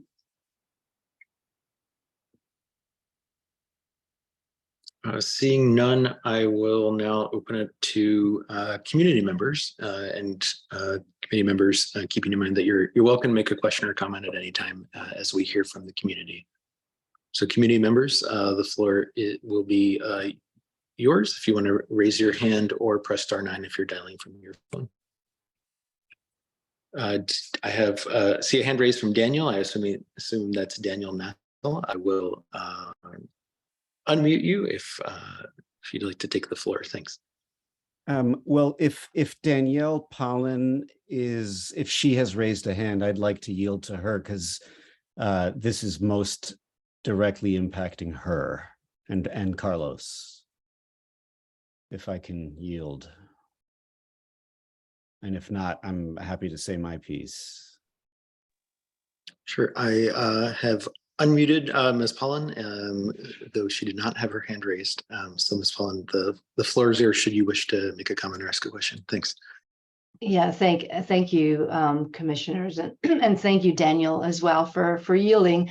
I mean, I feel like I have made comments for the last 2 hearings. So I guess one question is, are those a part of the record to date, or would it be helpful to make the same comments again for the 3rd time for anyone who was not present earlier?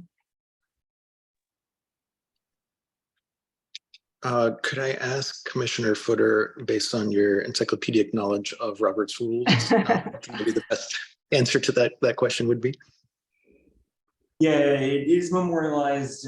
Your comments have been memorialized in the fact that we record these and they are made available to the public. Just looking at the room, I do believe that the majority of people who are here today have been at the past 2 meetings and so have heard comments and things of that nature. As far as it is part of the official record that's going to go to BZA or anything of that nature, no. It's not unless we make some sort of attempt to try and include some of those aspects of it, but officially no, and there hasn't been any official action from the ANC or this committee yet, so it's still all kind of gathering that information. Thank you, Commissioner. So I'll stand by the comments that I made during the past 2 sessions.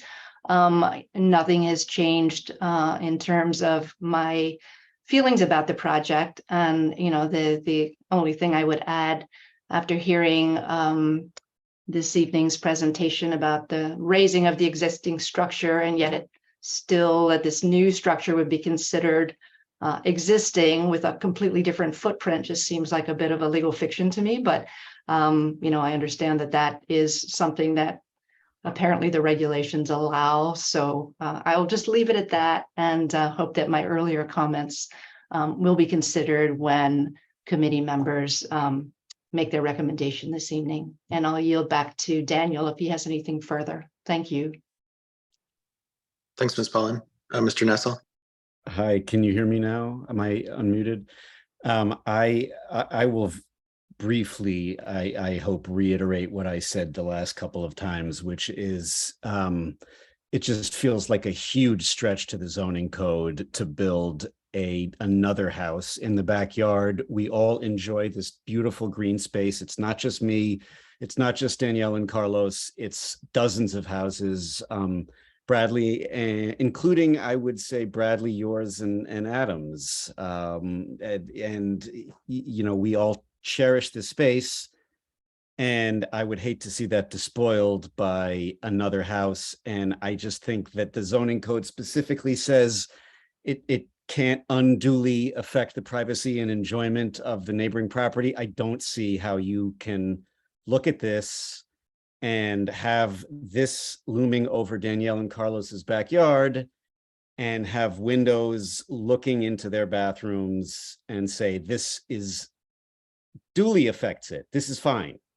I think it's unduly, and I think you should not approve this. I would ask these guys to go back to the drawing board. And I just want to mention, whatever distaste we all feel for Mr. Gilmore, he died 76 years ago, and I would hope that wouldn't have any bearing on a zoning adjustment case in 2023. And that's all. I hope you guys will stand by us. Danielle and Carlos been here a long time, and I would hate to see them have a house looming over their backyard where for many, many years they have not had one. And that goes for all of us.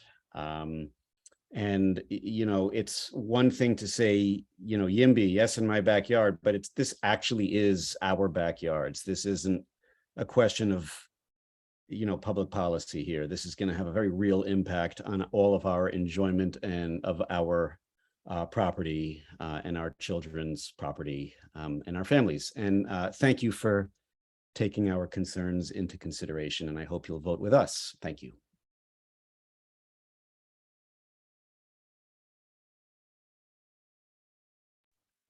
Ms. Bennett, you had your hand raised, I think. Yeah, a lot of interesting things were just said.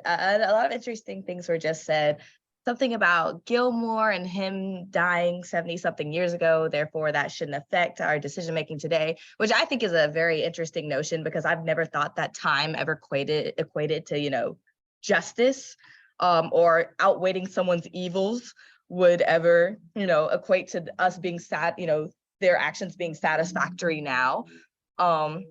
And I do think when the actions we're taking do crystallize somebody as someone who should be upheld.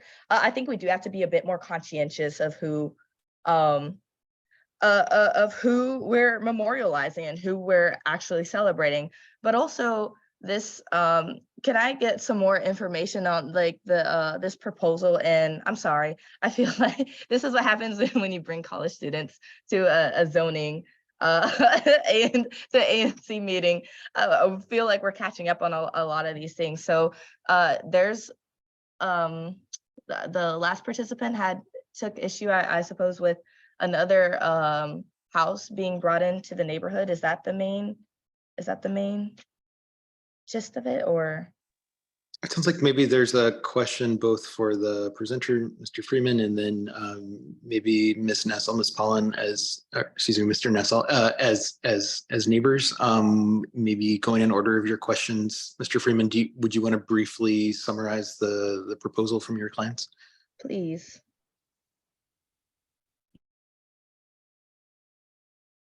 Sure. So quickly, I think the easiest way to describe this is we are in the RF1 zone. We are allowed to have two primary units in a structure. What we are asking to construct is a second primary unit in a rear accessory structure. The historic determination has loomed over our property, but also the development that is occurring in the district. What the path that we have chosen for this development is essentially to leave the vernacular and the existing structure in its place and in its style unchanged, both its front elevation, side and rear, and then add this accessory structure. The accessory structure is larger than the max that's allowed in the zone or in the zoning regulations. We are asking for larger than 450. We are also within the rear yard setback. And as we also noted about the extension of an accessory structure. So this is essentially the diagram, I think, that most clearly describes and shows what we are proposing as a project or as a proposal for the consideration of the ANC and the BZA.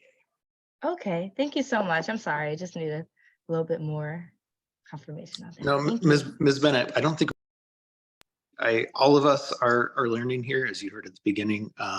Mr. Nelson corrects me each month on a faux pas I've committed. And so I welcome comments and that help us all to learn more from each other. I think this is a great community process at the absolute local level. So no, thank you very much for your questions. The second question I think you had might be addressed by Mr. Nassau and Ms. Pollen. Yes.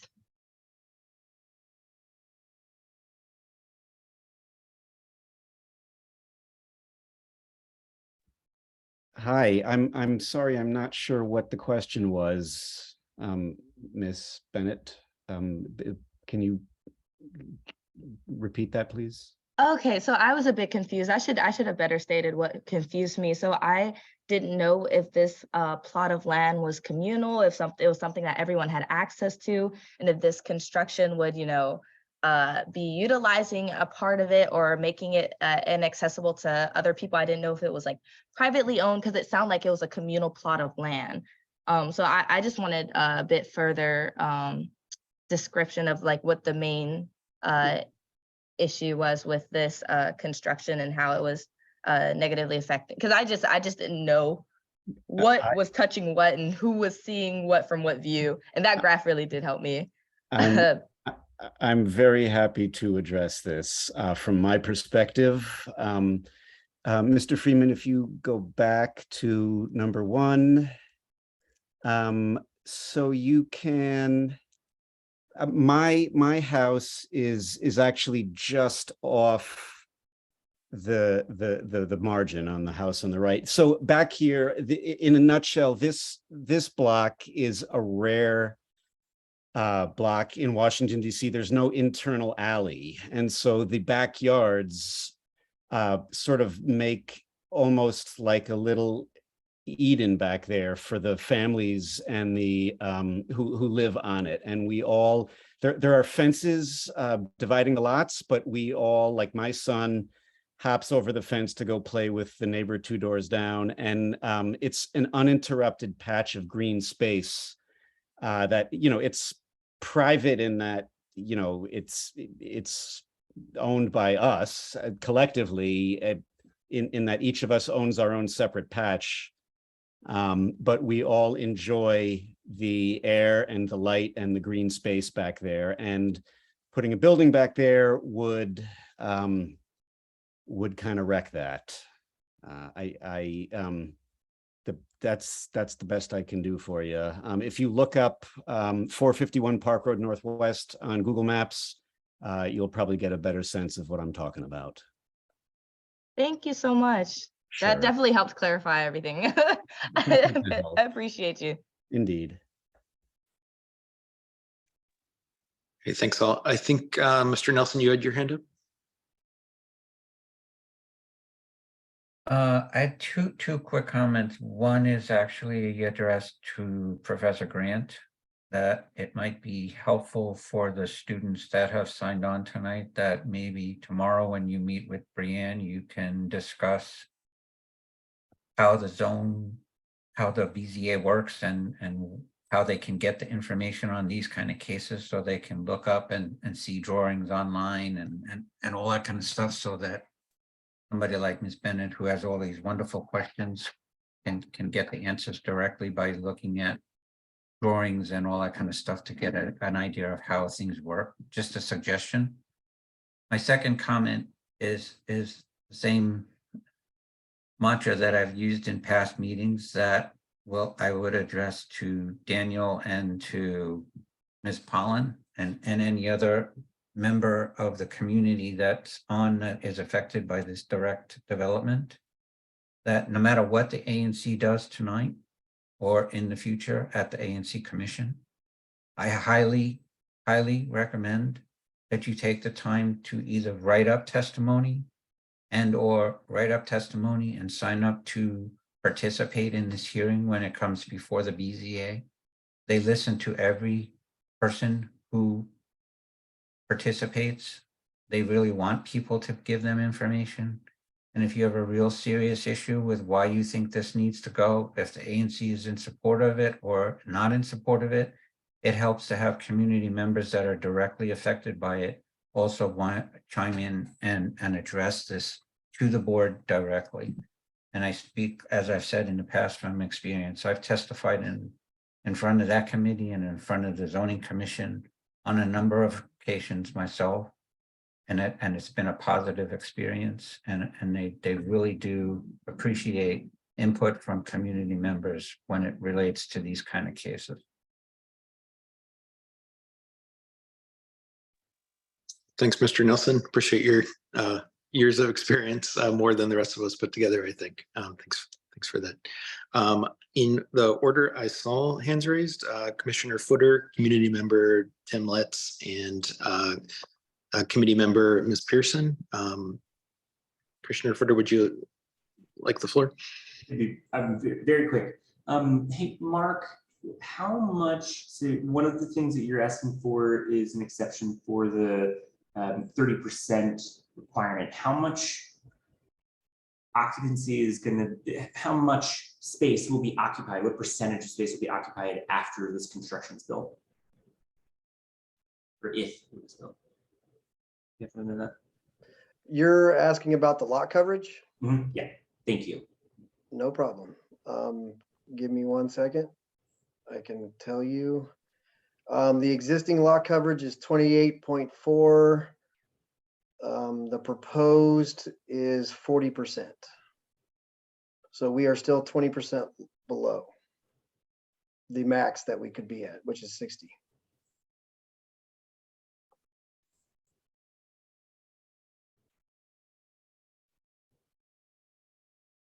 Okay. So sorry, pardon my ignorance. Then why is that the second exception that you're asking for? Because a accessory structure is allowed 450 feet max or 30% of the rear yard. Got it. Got it. Okay, So- thank you. Thank you for the so- clarification. Yeah, no problem, no problem. That's all. Thanks. I'll unmute community member Mr. Lett as soon as I can. The floor will be yours.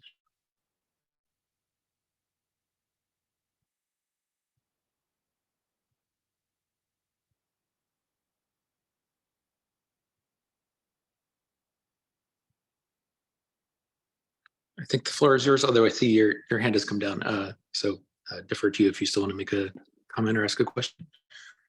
Yeah, absolutely. Thanks. Just putting it down now so I don't forget later. Sure.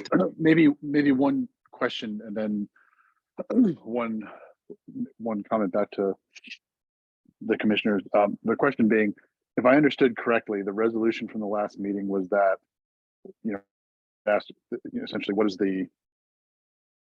what is the justification for a exception from the 5-year requirement? And it sounds like that under this new reading of the more correct rule, any consideration of renting that property for no earlier than 5 years, that has gone away.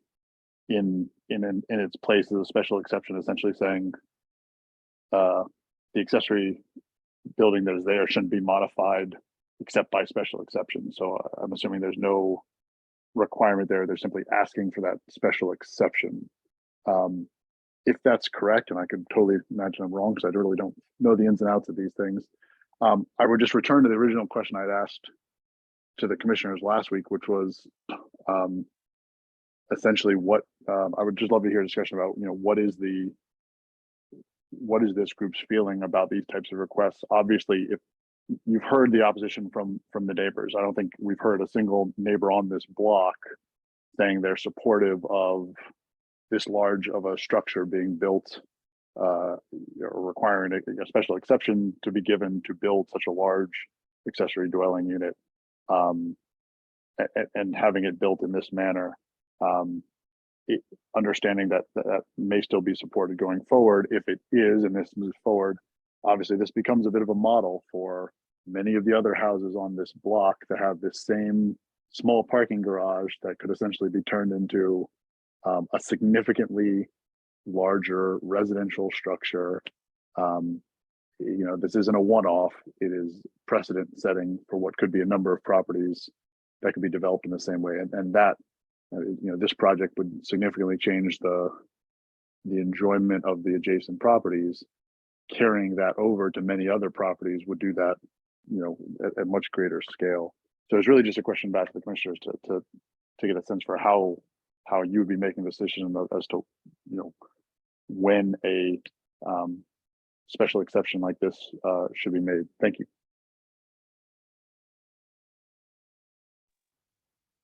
And I know, Ms. Pearson, you still have your hand up. Will one wish to address Mr. Letz's Yes, comment? I can address part of what is his question, actually. So I've been involved over the past few years in an effort to make accessible dwellings more scalable and accessible to the general public, because it is our response to affordable housing. If we are able to build accessory dwelling units or ADUs in a way that benefits the community, this is what we want to happen. And we met with numerous stakeholders in the government to see what kind of financing was developed. And I do understand the concern. One of the issues in developing the policy and regulations around ADUs was some of the antiquated laws. It wasn't until 2016 that this was allowed as a matter of right, unless your unit exceeded 450 square feet. And was in our zoning area. So it is, there is really no plausible policy justification for a 5-year waiting period. If you invested the money and time it takes to build an ADU, you certainly should be able to enjoy it before 5 years. I do also want to respect the views of the neighbors who are complaining that their once clear view of the backyard is now impeded by a large structure. While I think that is a serious and valid concern for them, I think the ANC, the committee, and ultimately BZA has to weigh that against the public good of being able to create ADUs in a way that addresses the affordable housing, I call it, crisis in Washington, D.C. So my thought was just to suggest there is a public benefit in creating this if it doesn't offend a larger part of the community. And yes, whenever you put one up, it's going to affect other people. But you know, as a matter of policy, I don't mean to be cold about it. I'm just being realistic. We all know the high cost of real estate in DC, and the construction of ADU was intended to be a response to that. So I just want everybody to counterbalance any, the concerns here with the benefit of having ADUs. That's it. Thank you. All right, I think chronologically, Commissioner Jacobson, Commissioner Ray, and then Mr. Chaming. Commissioner Jacobson. Thank you, Chair Gallagher. Sorry, Ms. Person, did you have other comments independent of responding to the community on that, or because I know you had your hand raised prior to that question? Yeah, no, that I think I've made the points that you need to make right now. No, I definitely want to hear what other people have to say. Okay, I'm sorry. I want to make sure I wasn't cutting you off. Commissioner Jacobson. Thank you, Chair Gallagher, and thank you, Kay, for your comments there. Definitely agree with you a lot on the affordable housing crisis that's facing our city, and I think ADUs are a good way to address some of that. I mean, on a more personal note, I had 2 large houses that were built basically in my backyard. I mean, it's across the alleyway, but I like those things do affect my life in the day-to-day, just getting around the alley. But over time, I don't really notice it. Over time, I'm going to get new neighbors and I'm going to meet new people, and it's going to be a joy to be able to get to know those people. And I get wanting to have your blinds open and be able to enjoy the outdoors while still having privacy, but I think it's hard to expect some of that in a city as dense as ours and as in much of a housing crisis as it is. I mean, if I open the blinds to my bathroom, I have a neighbor that's maybe 20 feet away and I could see into their bedroom if they didn't close their blinds. And so sometimes it just means that we have to put down our blinds and life goes on. Thank you. Commissioner Ray. I want to be specific to the question, which was, how do you make these determinations? And we all need to remember the BZA does not make policy decisions. The BZA implements what they are told by the Zoning Commission. And so when you look at this application, you'll go to the statement of proof, the proof statement, and it'll lay out exactly what the regulation requires. And Mr.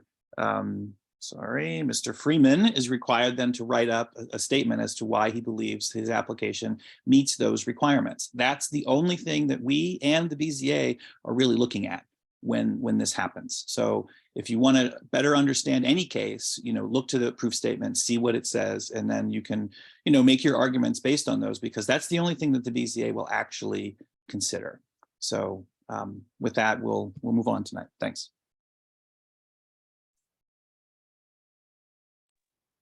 Mr. Chamey? Yeah, I think I just wanted to echo what Commissioner Ray was addressing as far as the powers and constraints of ANC and also the BZA when they look at these cases. I've presented through my work as a architect and urban planner at the BZA. I've also worked with HPRB and a number of other commissions that work in our city doing affordable housing, doing single family homes. You know, in general, I have a lot of thoughts about this. I mean, I understand the struggles about and concerns about light and air, about privacy. But often when they look at cases like this, they, you know, take the context of the neighborhood into account. So, you know, if you have windows that face the green space at other houses, you know, they might claim the privacy is consistent, right? Or if you have houses that have windows that face to the houses next door, you know, you might find if a neighbor's house has a window looking at your house, then that would be, you know, consistent in this structure as well. So kind of narrowly looking at this, it's there, you know, there's definitely a distinction between, we have to really look at the particulars of what they're asking and if that fits within the intent of the zoning and the way this was laid out by the law. But to move out a little bit further, I just kind of wanted to give a little bit of context to community members. In general, you're only allowed 2 dwelling units per kind of RF zone that this is in. And in some ways, when I'm thinking about this, structures like a conversion of a garage sort of preclude what you find in other construction where you have pop backs or three-story construction of existing homes.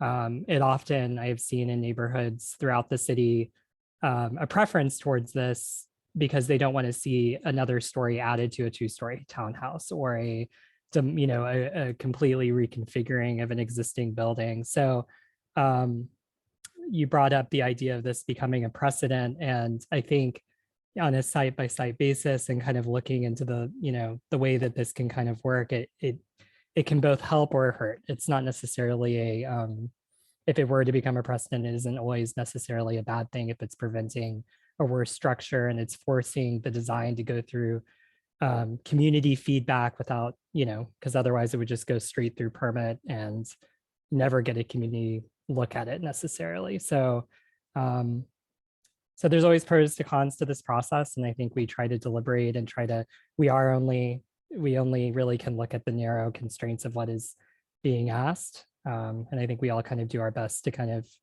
work through that. Looks like we have some additional hands raised among the community. I think in chronological order, Ms. Pollen, you are first. You should be able to speak and the floor is yours. Thank you, Mr. Gallagher. And again, I appreciate the opportunity to speak and to learn a little bit more about the process. And I particularly appreciated Ms. Pearson's comments, kind of giving some context around the new ADU or fairly new ADU regulations. And one thing that Ms. Pearson mentioned was that, you know, that the ADU concept was intended to be a response to the affordable housing crisis. And we're all clearly aware that that exists. So my question is there any requirement or responsibility on the part of the property owner, you know, if they are receiving special exceptions to build an ADU that exceeds the regulatory or the size that is allowed per reg, to somehow maintain rent within certain parameters so that it is indeed an affordable housing property? And that's my question. That's all I had. Thanks, Ms. Pollen. Yeah, Mr. Freeman or any community members? I know we have some experts. Yeah. No, I mean, there's a public policy generally, but there is no legal requirement for a private business owner to lease it to anyone within a specific income range. That is usually put either in the covenant or the private agreement. But no, there's no citywide requirement. But again, we want it as a tool. Some people will rent it affordably, others will not, but again, it certainly will be cheaper than a full house in DC.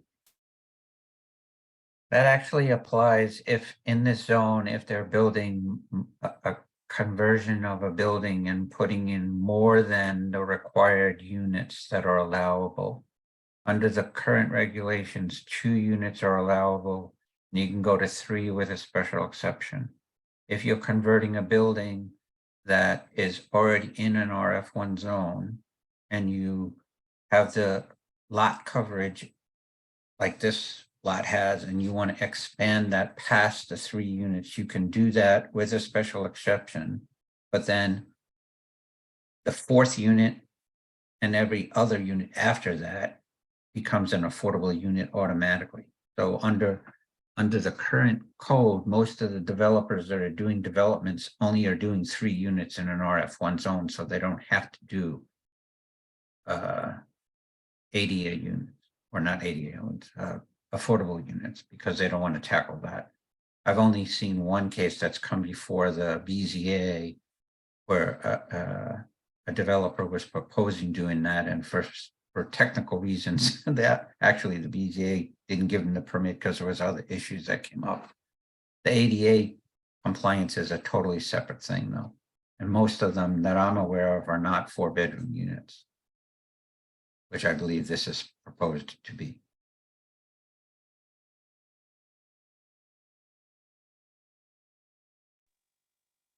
Commissioner Footer, if I could ask for a rule clarification, perhaps. I think we have a committee member with their hand up, as well as a few community members who were first. Do we have a requirement to go to one or the other?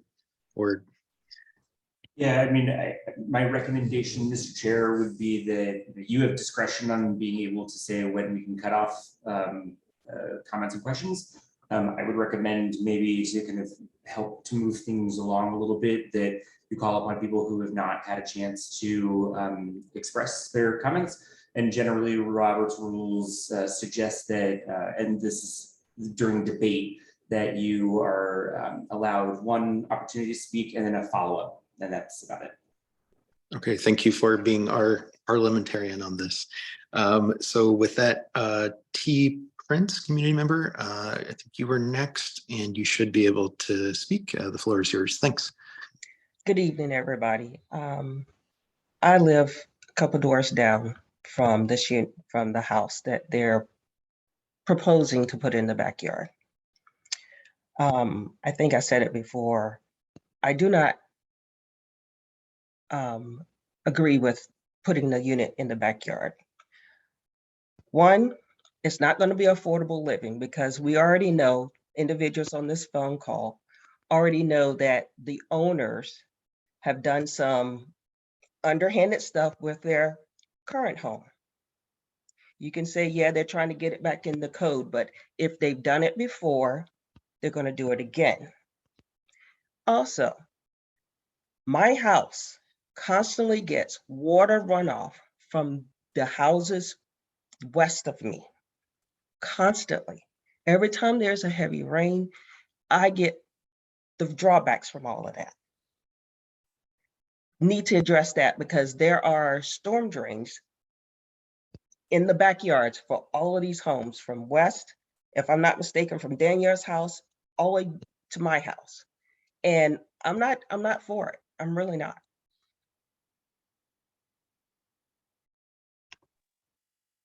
Thanks, Ms. Prince. I think Mr. Nassau, you had your hand up again. And if I'm understanding our parliamentarian, it should not be a violation of protocol to hand you the floor again.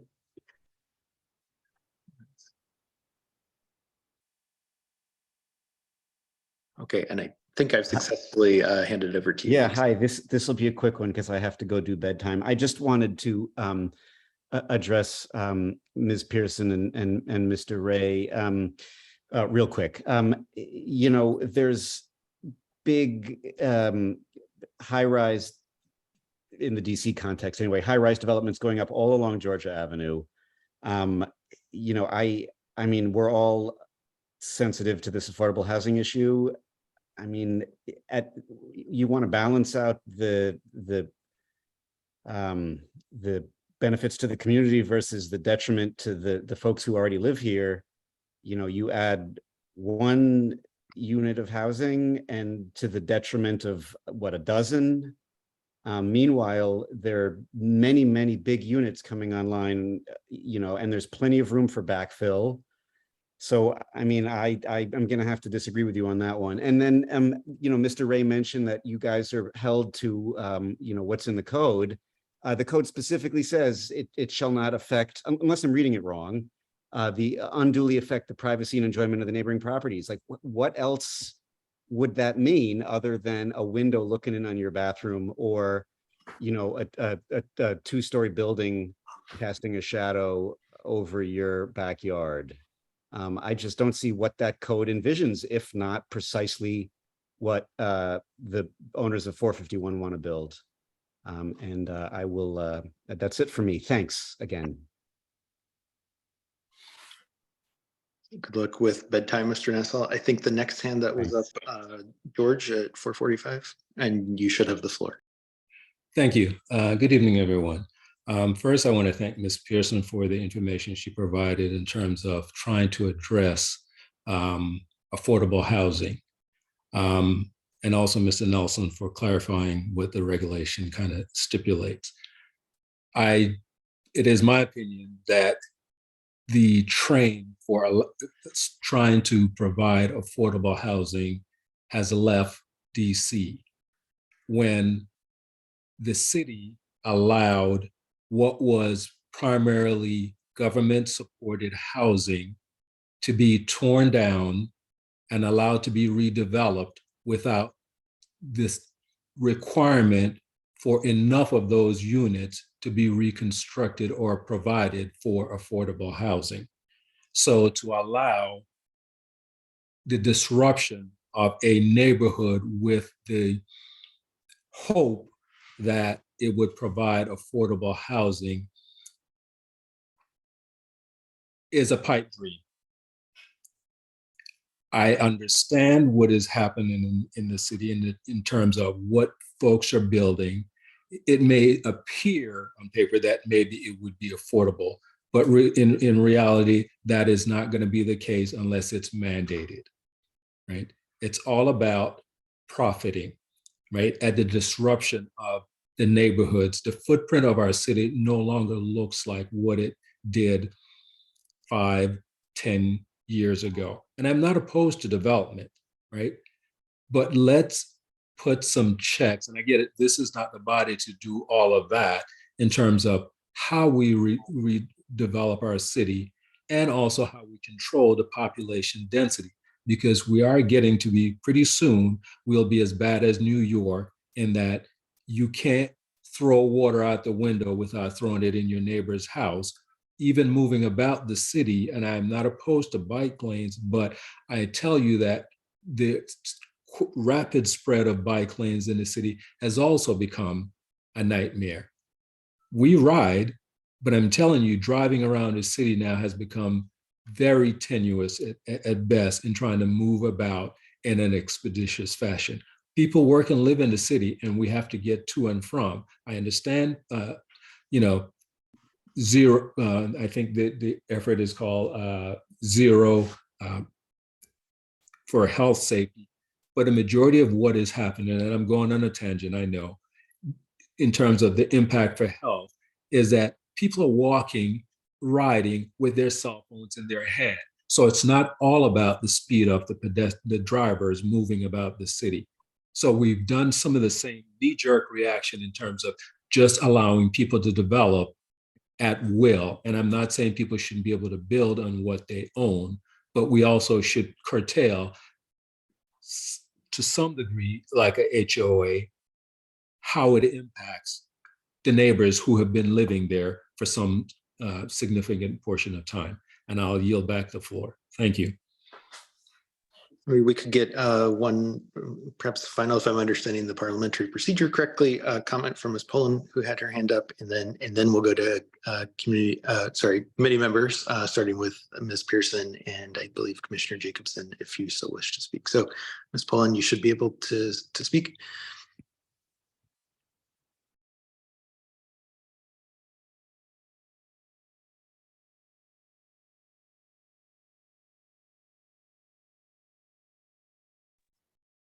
Ms. Pullen, if you're speaking, we can't hear you, or at least I can't hear you. You might still be on mute. There we go. I was trying to drop a message in the chat box. I was not asking to be unmuted. My hand may have been up from that previous comment, and I tried to bring it down, but I didn't catch you in time. Thank you. Sure, thanks. It happens. Ms. Pearson? Yes, I just wanted to respond to the last speaker. I want to say a very, very eloquent presentation. You're not wrong, but it's far more complex than that. And there has been studies, there are cities who have facilitated development of ADUs to address affordable housing. But the complexity, so first of all, don't be quite so hopeless. Yes, the city is incredibly expensive. We all know that. It was also expensive in Portland, Oregon, and which is I would say the godmother, the grandmother of ADUs. And what they did was allow, and for it to really become scalable in DC, there will need to be some city financing for this. And yes, affluent folks will do what they do. But for the population here, you will need, and we had been in early talks before the pandemic about public financing. And the policy there, if you take a dime from the government to finance pre-development or any aspect of it, you have to keep that unit affordable. The challenge was that the banks didn't like that, because they wanted to be able to accelerate, of course, the rent over the years, which is still doable, but it still has to be affordable within the 50% parameters of AMI at the time. LA is also aggressively looking at this, enacting various creative financing. And as I said, before the pandemic, I was involved with all the DC agencies in DC, DUMPED, DHCD, DCRA, then DCRA, to discuss how do we make it scalable and how do we compel people to build affordably. And that still is being debated. There still is a way to resolve this. The underlying policy was to be able to empower moderate and low income housings to get these built to house people affordably, whether it was stranger or family member. So there was a method to this madness. Please don't think the ship has sailed forever for people seeking affordable housing remedies. We're still out here, and we think this could be a tool if we also do what Portland did and construct common sense zoning laws that make it buildable, but yet accountable. That's all I have to say. Thank you. Thanks, Ms. Pearson. Commissioner Jacobson. Yeah, thank you, Ms. Pearson, again, for your comments there. Agree with everything that you said there. Where I come down on this is we are not going to get more affordable housing by stopping particular units from being built. And we desperately need as much housing as we can get in order to drive down the existing cost of housing.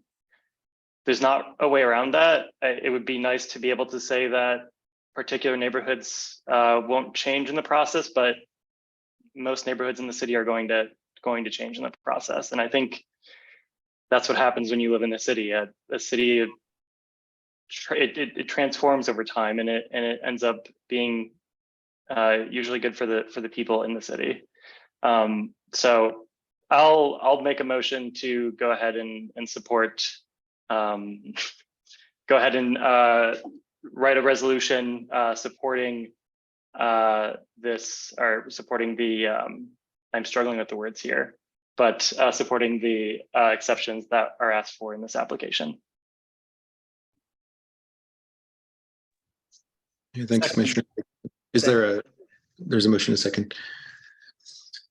I would ask committee members voting in favor of the motion to signal their support by raising their hand or saying aye.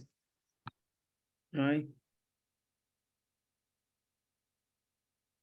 Sorry, I'm counting carefully here because I think this is not going to be a unanimous vote.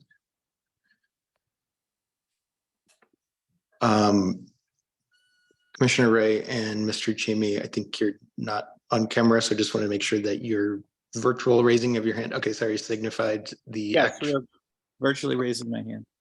Okay, understood. Thank you. And those voting nay, please. Nay. The motion. Chairman, oh, just nay with an explanation. I specifically oppose the justification under their requests for a maximum size of the accessory building and the location of an accessory building within the rear yard. I say no. No.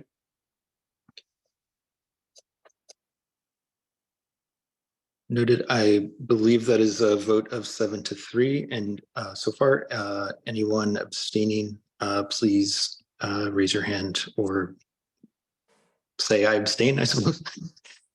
And I will just say I will do that. In this case, and if the committee will indulge me to make a quick comment. When I took the oath of office as advisory neighborhood commissioner, it was to do what is in the best interest of the District of Columbia as a whole. And I believe that is to provide more housing and to have more neighbors. That said, the neighbors, my constituents in District 1E01 have been unanimous in opposition. So with respect to that position, I will respectfully abstain. So that puts us at a vote of 7-3 to 1 to support. So thank you to all community members, to the presenter, and to the committee for your time on this case. So our final case of the evening is Board of Zoning Adjustment Case 20888 with a BZA hearing date of May 17th. That coincidentally is on the very same block. This will be the second time we've heard on this case, 447 Park Road Northwest. I believe Mr. Shirazi was in another ANC meeting earlier this evening. Hopefully he's able to be here, and we'll find you and promote you to panelist. Thanks.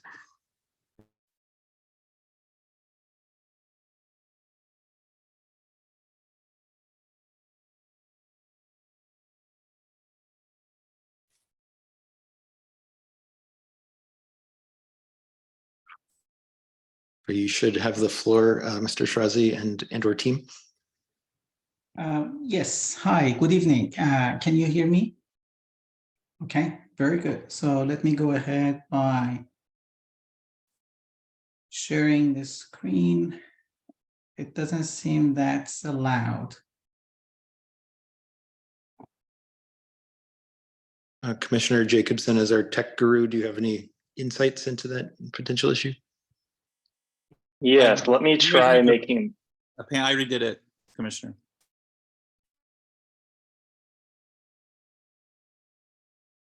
Okay, I think I've been promoted as a panelist. Let me turn on the camera, and I think I can share the screen.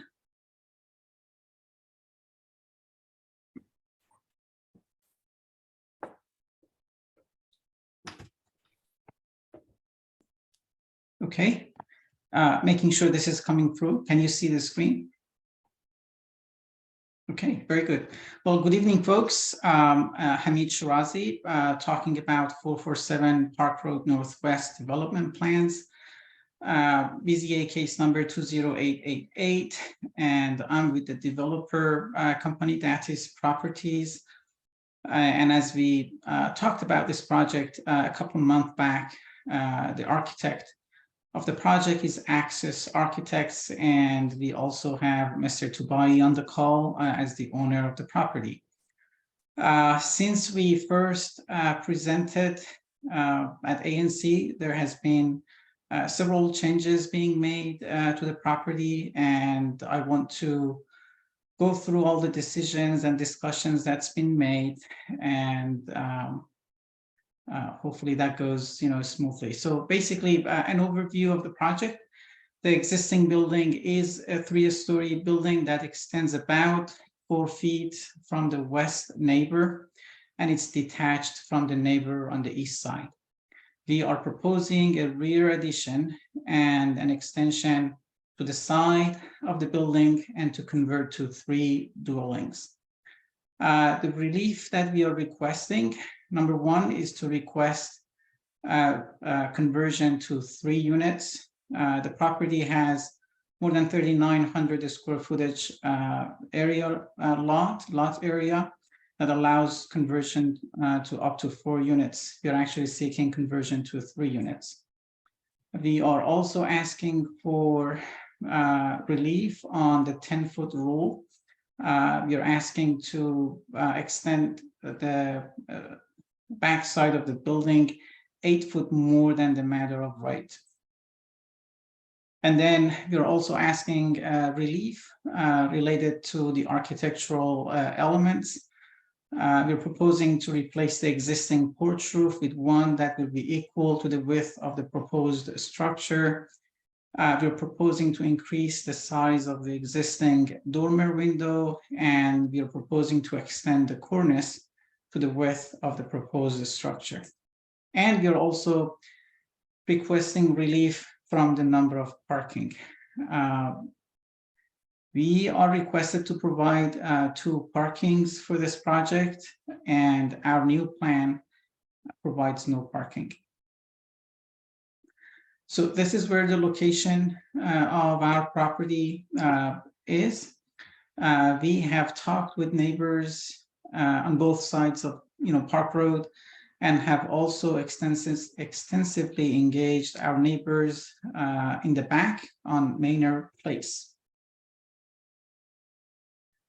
So if you recall from our February presentation, the original site plan included a shared driveway with the neighbor that is detached from us. This plan was based on some misconstrued conversation that the owner representative actually had with our neighbor, and our follow-on conversations actually proved that having a shared driveway is not something that our neighbors are amenable to.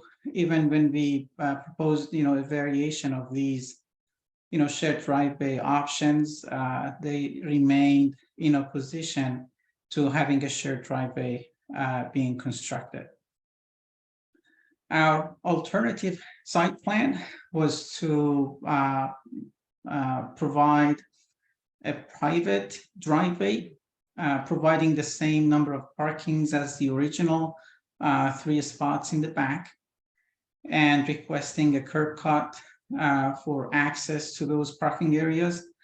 We held meetings with DDOT through PDRM, preliminary design review meetings, and confirmed that this is a viable option with DDOT. And after that, we socialized this alternative with neighbors. We faced, a strong opposition from the neighbors, mainly on the back, about pursuing this option. You probably heard from earlier discussions about the other project, taking that green space in the back and converting that to a parking spot for this building was not something that neighbors would wanted to see. So we decided to respect that constraint or demand from our neighbors, and the revised site plan that we are pursuing now does not include any parking. Again, through another PDRM with DDOT, we confirmed that DDOT would be in support of our special exception request for relief for not providing parking for this project, given that the property is landlocked and does not have access to an alley in the back.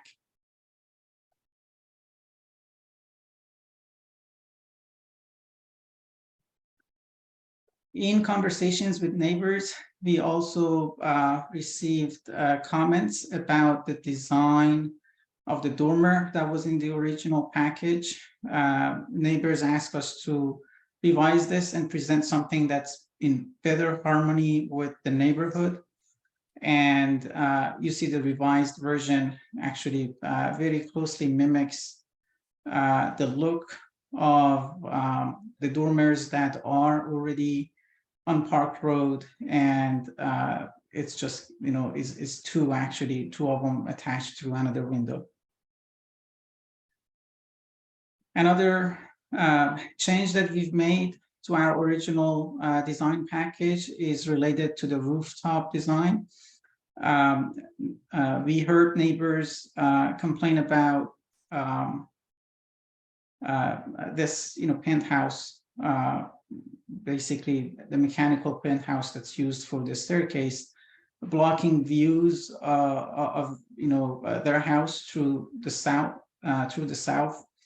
And we also heard some neighbors, you know, being concerned about the privacy issues that might be caused as people congregate on the roof and being able to overlook down on their properties. And as a result, we have made changes to the design of the roof deck, basically the penthouse. We've actually sloped this part and minimized the size of the penthouse to the smallest viable option. And we have also added railings a few feet from the parapet wall to make sure that the privacy of the neighbors is respected when people gather on the roof. A bird's eye view of the proposed structure. Another demand from our neighbors was to put up a privacy fence. So when people use the proposed walkway to get access to different areas of the property, their privacy would be respected. And we have actually included that in our design. Another view from showing the backyard of the property, you know, in conversation with neighbors, we've come to understand that the green space in the back is very valuable to our neighbors on Park Road, as well as folks in Manor Place. So we've decided to enhance this feature of the property, and we'll landscape the backyard in a way that is in harmony with the adjoining neighbors. And in the process, we've heard folks talk about runoff issues. We understand that there is a need for slight regrading in the back to allow proper collection of water, runoff water, and make sure that this doesn't carry over into the neighboring properties on both sides. So these will be addressed as part of our landscape and grading plan. Just a summary of our community outreach. We sent meeting invitation to more than 30 neighbors on Park Road and Manor Place. We held 2 community meetings. More than 9 families participated in those conversations. And as follow-ons, we held 13 one-on-one meetings with neighbors who engaged and expressed concerns about different features of the project. And in response to what we heard from neighbors, we've made significant adjustments to the original plan, as I shared with you tonight. So with that, I turn it back to you if there are questions that we can address.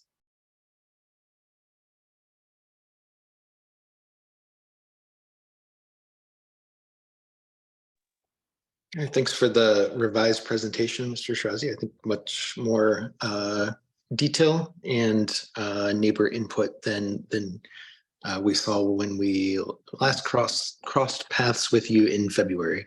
So I see a hand raised from Commissioner Ray and then Mr. Nelson after that. Good evening. Thank you for the updated presentation. My question, in line with my questions for most of the evening, it goes back to the statement of proof. Have you updated your statement of proof? Because it would appear then you have to include a request for relief from parking. Is that, do you intend for that to be one of your proof statements? And have you made that update in the file yet? Thanks for the question, Commissioner. The statement is not updated, but we are, very ready to do that actually very soon. We wanted to have this conversation with you folks and then revise the statement accordingly, if possible, afterward. That understood. Obviously, we'll just need to make sure that we have that before the full ANC. But thank you. That's it. All right, thanks, Commissioner Ray. Mr. Nelson? I have a couple of questions. First, a comment. I think that you've done quite a bit of respectful changes based on input from the community, and I commend you on that. I do have one personal concern that I am not in support of putting a balcony on the front roof of the house, but that's just my personal input. As it relates to the issue of your landscaping, are you planning on, or have you thought about putting in a paver system along the walkway to also help in the retention of the water system? Yes, so the walkway will be permeable pavers. And this is one of the solutions that we have brainstormed to address the runoff issue. Okay, and then my next and final question would be where I didn't see anywhere on there where you're planning on storing trash receptacles. Thanks for the question. You're right, it's missing from the plan, but our understanding is that there is actually plenty of space in the back yard to actually build that structure. I don't know, Mr. Anthony, the architect, can you speak to that matter? Have you had any thoughts about trash storage for this site?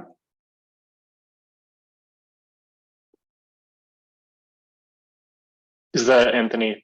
Okay, I'll unmute him. Thank you. And Commissioner Gallagher, it might make, or sorry, Chair Gallagher, it might make sense just to promote out him as panelist. Do you agree? That sounds great. Thank you. Okay.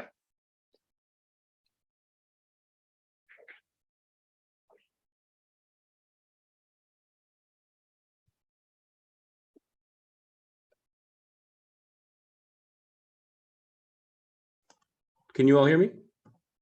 Yes. Yeah. To that point, we haven't designed anything specifically, but as Hamid mentioned, we have almost 30 feet of rear yard space back there, so I think there's ample space to locate trash storage. I would just suggest that you make sure that you put that on your plans when you go before the BZA, because I'm sure they will ask you that question.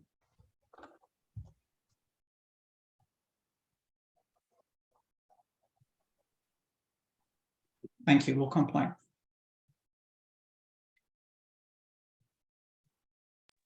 Are there any other questions or comments from committee members?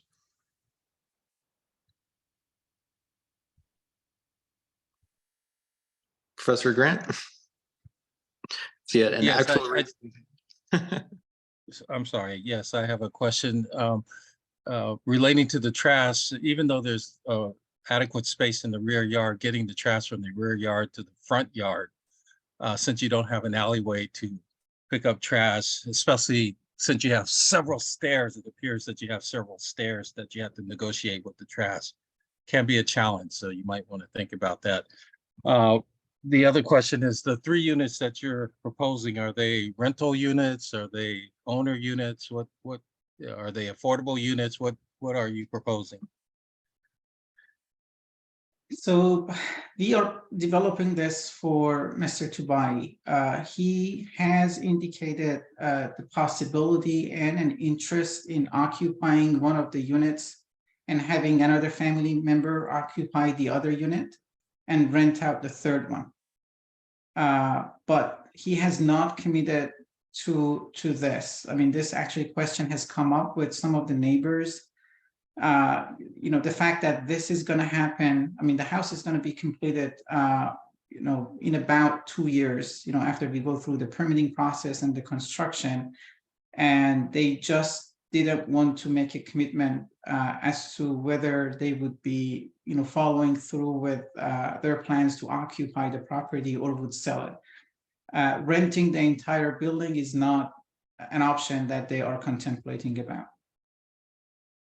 And then lastly, I guess this is always a question I have, and maybe you addressed this earlier in your presentation, but you're asking for relief for, I think, about 8 feet extension or extending past the as right dimensions. Yes. Why could you not configure this within the at right dimensions? So this the concept design that we are, that the owner is after, is to have 2 townhome styles, one in the front, one in the back, that each has 3 levels. So those 2 units are going to have a part of the basement, a part of the main level, and a part of the second level.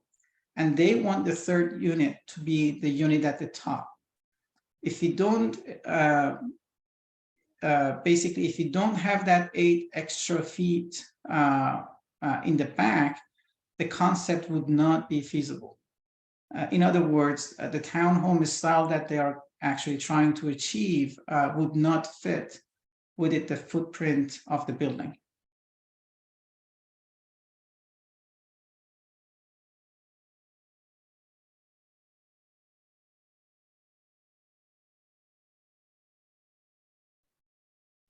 Okay, I mean, you know, as one of the issues as an architect is that you would have to change the concept and you can make it fit, you can make it work, but that's, you know, that's something that the architect would have to deal with. Exactly. So if they are not successful in obtaining that extra 8 feet for construction, the design concept would be changed. And, you know, they're looking at an option that's drastically different from this. You know, the hope is that we would be able to get that 8 extra feet for extension in the back.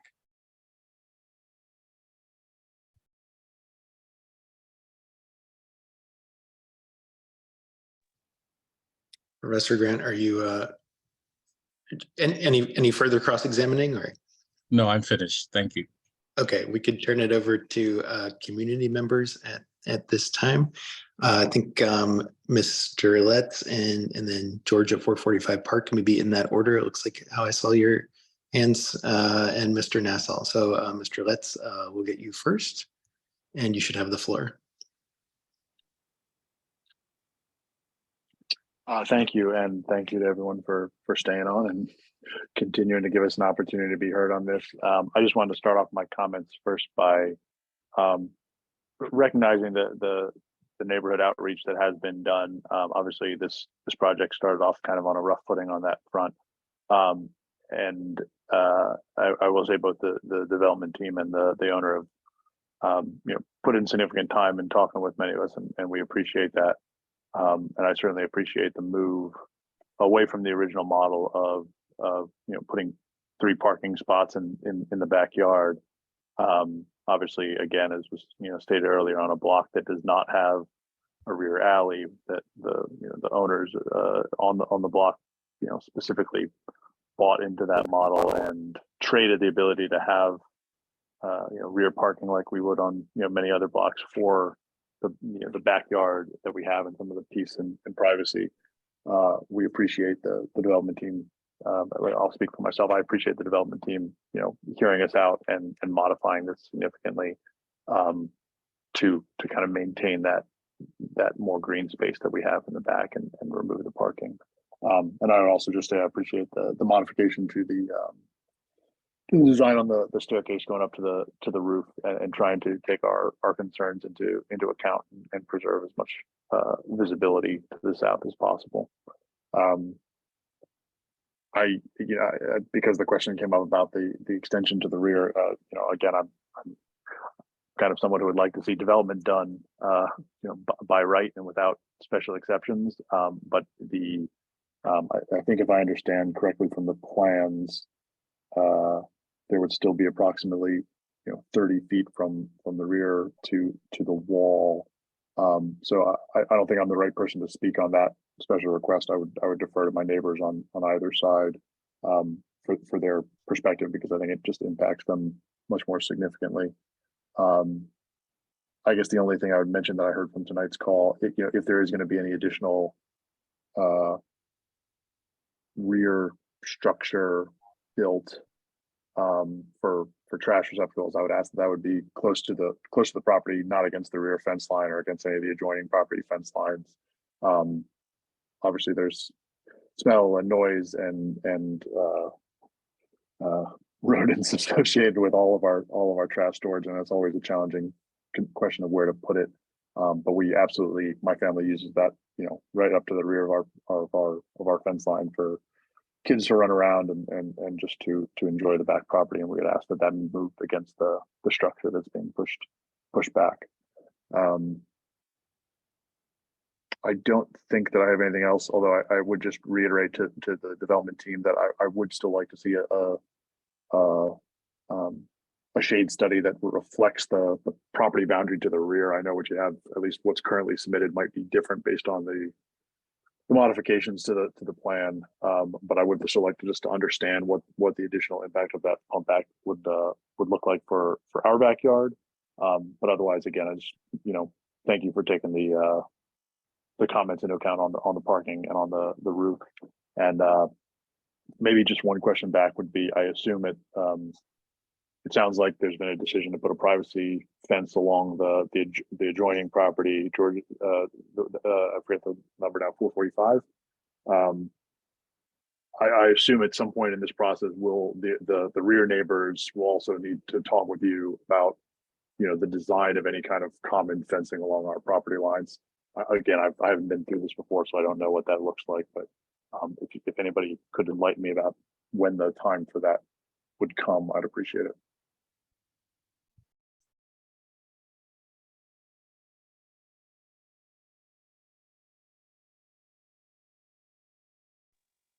I'm sorry, if we could maybe break parliamentary procedure real quick. A member of the committee, Ms. Remington, has to log off, but wanted to quickly make a comment, if that's all right with the other folks who had their hands up first. Apologies.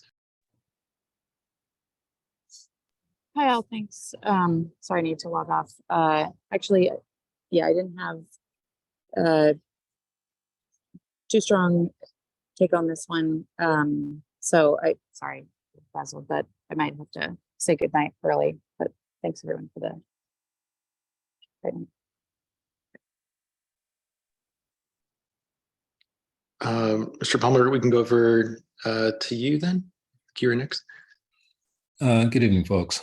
Thanks again for the opportunity to speak on this. So this development directly impacts me, as I'm the neighbor directly to the east of 447.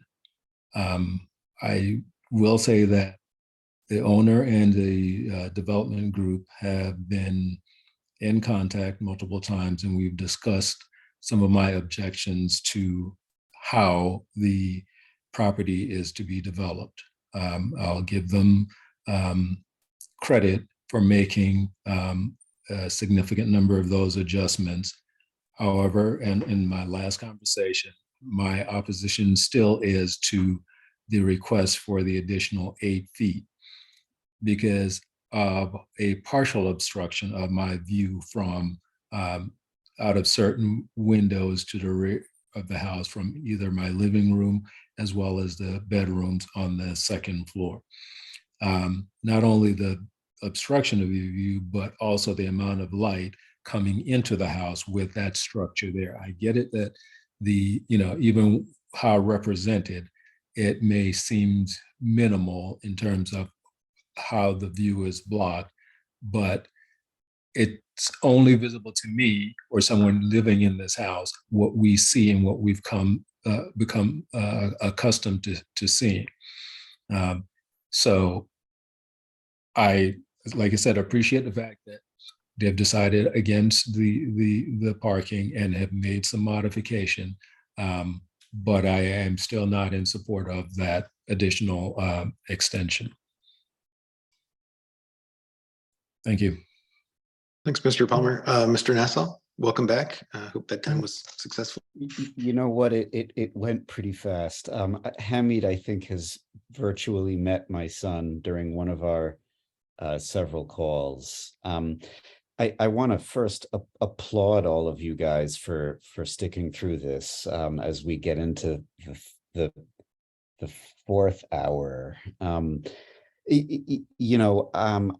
want to echo what I think, what Tim definitely was saying, and what I heard a bit of from Mr. Palmer.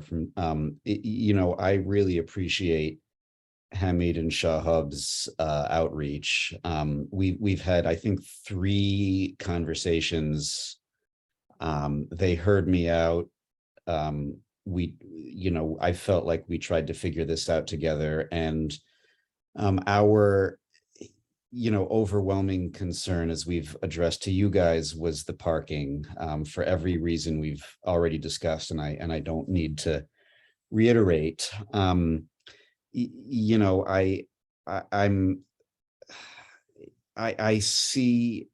get a sense which way the winds are blowing in this town, and I feel like just saying no is not going to work. And in this case, these guys have worked with us,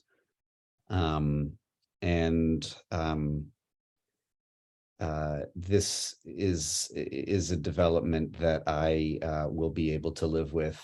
And I hope you will also give great weight to what George and Tina have to say. Thanks again, everybody. And that's all I got. Thanks, Mr. Nassau. Next, I saw Ms. Prince, and you should have the floor. Good evening again. This directly impacts my property. My husband has spoken, but I too would like to say something. Yes, I agree with everybody else about them having a meeting with all the neighboring homes. Initially, like Tim said, it was a cluster of chaos in the February meeting. But I too do not support the additional 8 feet. In our backyard, we have a garden. And we rely on that sunlight in order to make sure that our garden flourishes. And like my husband said, we have been in this house and we see the changes in the daylight coming in. What will initially happen when that additional 8 feet go in to the unit next door. So, and if they don't get the 8 feet, what ends up happening to the property? Can you explain that, please?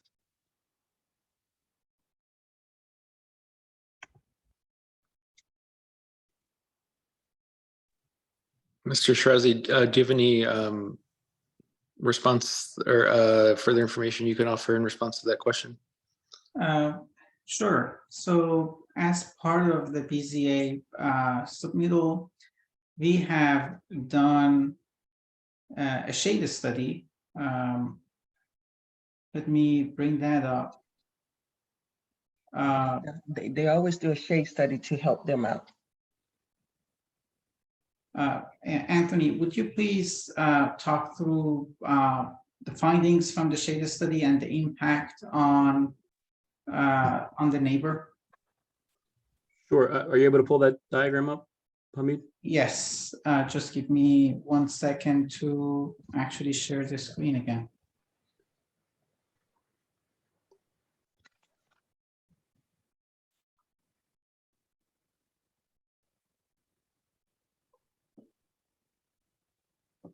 Here we go. Okay, so this specific slide is in reference to That's the spring. You spring don't and have summer. in fall equinox. So the matter of right, which is the 10 foot beyond the neighbors, is at the right, at the top row, and then what's proposed, the additional 8 feet, is at the bottom. And then the columns are 9 a.m., 12 p.m., and 3 p.m. And basically, because the rear of the property is facing north, the sun is pretty consistent throughout the day. Regardless of whether it's 10 feet or 18 feet, you can see there's not a significant change in the sun, the way the sun's affecting the adjacent neighbor. There's maybe a subtle change in the shadow, but it's nothing significant. And then if you go to the next slide, I mean, this is the summer solstice, and just given the fact that the sun's a little higher, there's even less of an impact on the neighbor in the back. And again, there's very subtle difference between the 10 feet matter of right and what's proposed, that additional 8 feet. And then if you go to the winter slide, Hamid, again, just given the fact that this is north facing, basically the rear of the property is in shadow all day long, regardless. No, it's not. It is not.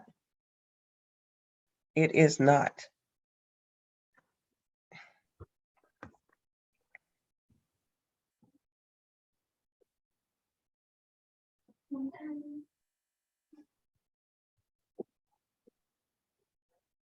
Do you want to go back, Hamid, to that last slide?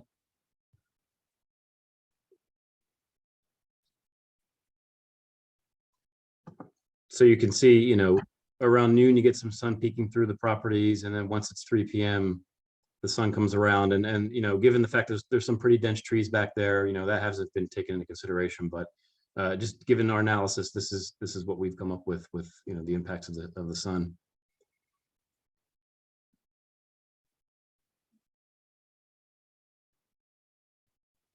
I have a quick question about this slide, if that's okay.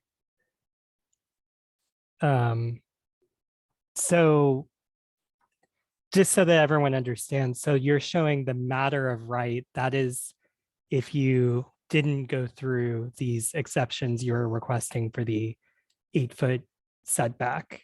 The existing building has a different shape and form right now, is that correct? Correct.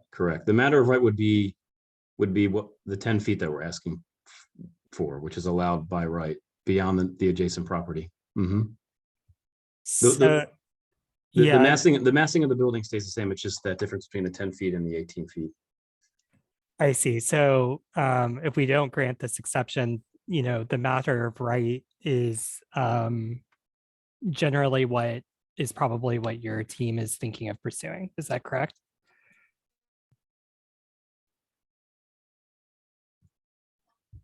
Hamid, I'll let you speak to that.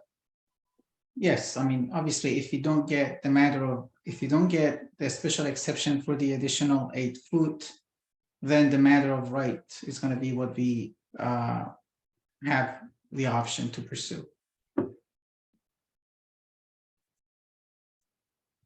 Okay. So just to be clear, as a point of information, I think not to belabor it too much, but neither of these is the existing condition. The top one is what could be built legally conforming to zoning code and applicable laws, and the lower one is what you're proposing with this exception. That is correct. Yep. Thank you. Ms. Harris, you had your hand up and you should have the floor. Good evening. My name is Angela Harris, and I'm the owner of 436 Manor Place, which is directly behind 447 Park Road. And I just want to echo what Tim said about his concerns regarding the privacy fence. I would definitely like to hear more information about plans for that.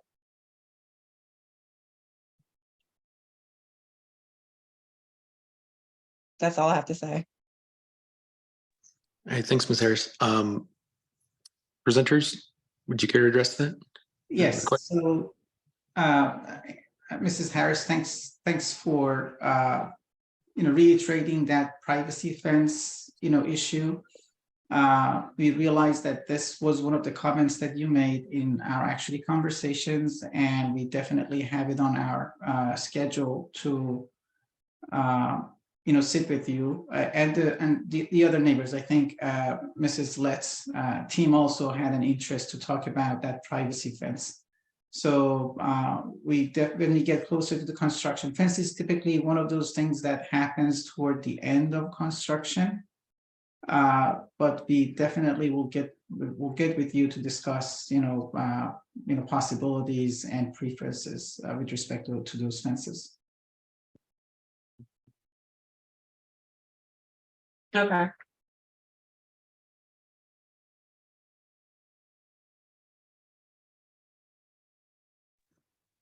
All right, I don't see any other hands up from the public or from committee members, but just want to make sure that that's all questions and comments have been asked or presented.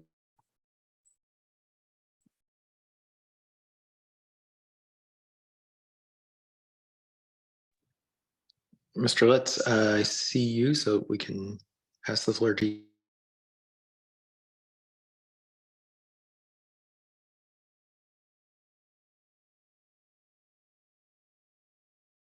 Yeah, sorry, it was just very quick because the shade survey slide was up. So just wanted to clarify what I had said before, was that if you're looking at those slides of the shade survey and you're seeing kind of the rear structure, the parking structure in the adjacent lot, that is not the property boundary. The property boundary extends further back. So that's what I mean by if there's going to be a request for an updated shade study, I would like it to include all of the adjacent properties, including our property line, just so we can have a sense for in those months, what does the back cast of shadow look like onto our lawn and our landscaping. But it's a minor point, but I just wanted to clarify because I know I'd said that earlier, but it might have been easier to understand with the graphic. That's it from me.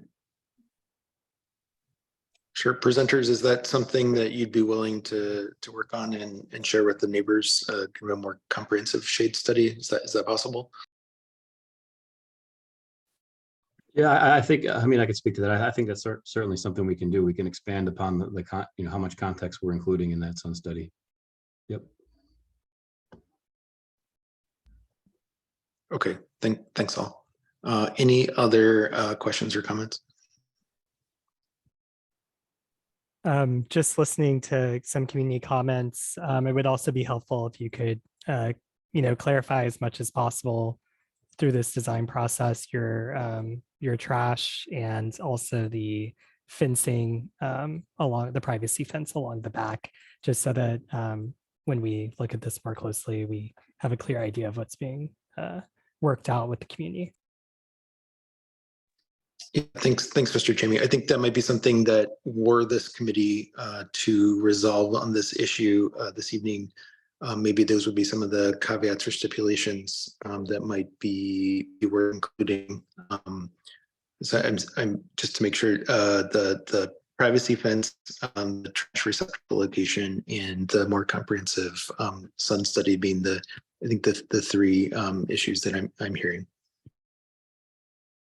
Yeah, that makes sense to me.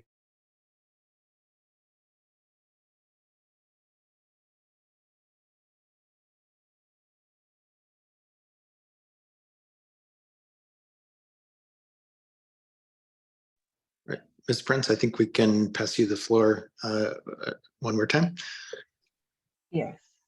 Have any of the commissioners walked this neighborhood to see what the neighborhood actually looks like and get a sense of how different this neighborhood is compared to the surrounding neighborhoods?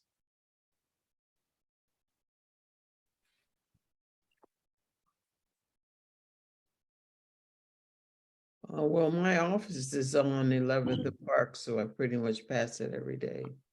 Yeah, I mean, I've lived in this neighborhood for 16 years. I've been on this commission for the last 5. I've dealt with several cases on your block and around the surrounding area. So yes, we're quite familiar with how your block is laid out and the fact that you don't have an alley. Several of us have worked on many projects with regard to this in the past, but thank you for And asking. speaking for people who are new commissioners, yes, we have. I think it's important that we do our due diligence in coming to these meetings, and I can say full-throatedly that we all have been doing that because we want to make sure that we're serving you. But your point is well taken.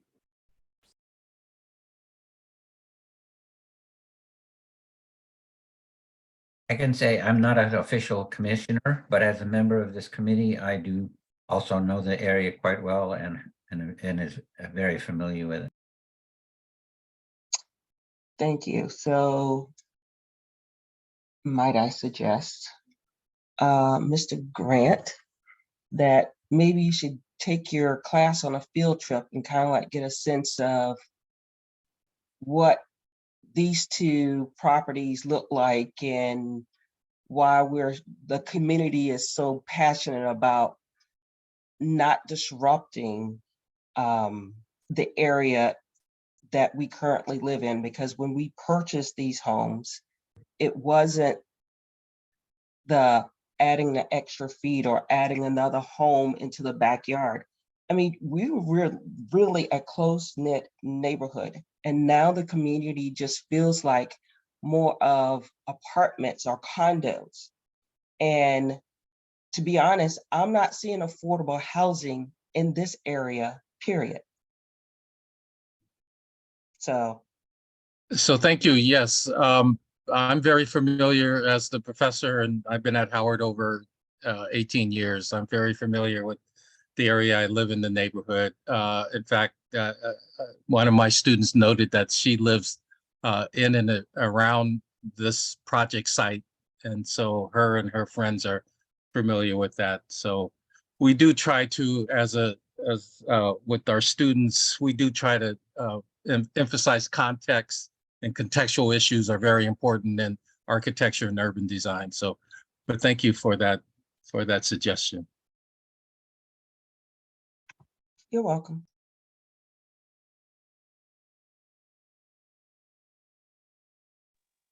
Commissioner Ray, I saw your hand up, but it doesn't seem to be anymore. Has the moment passed?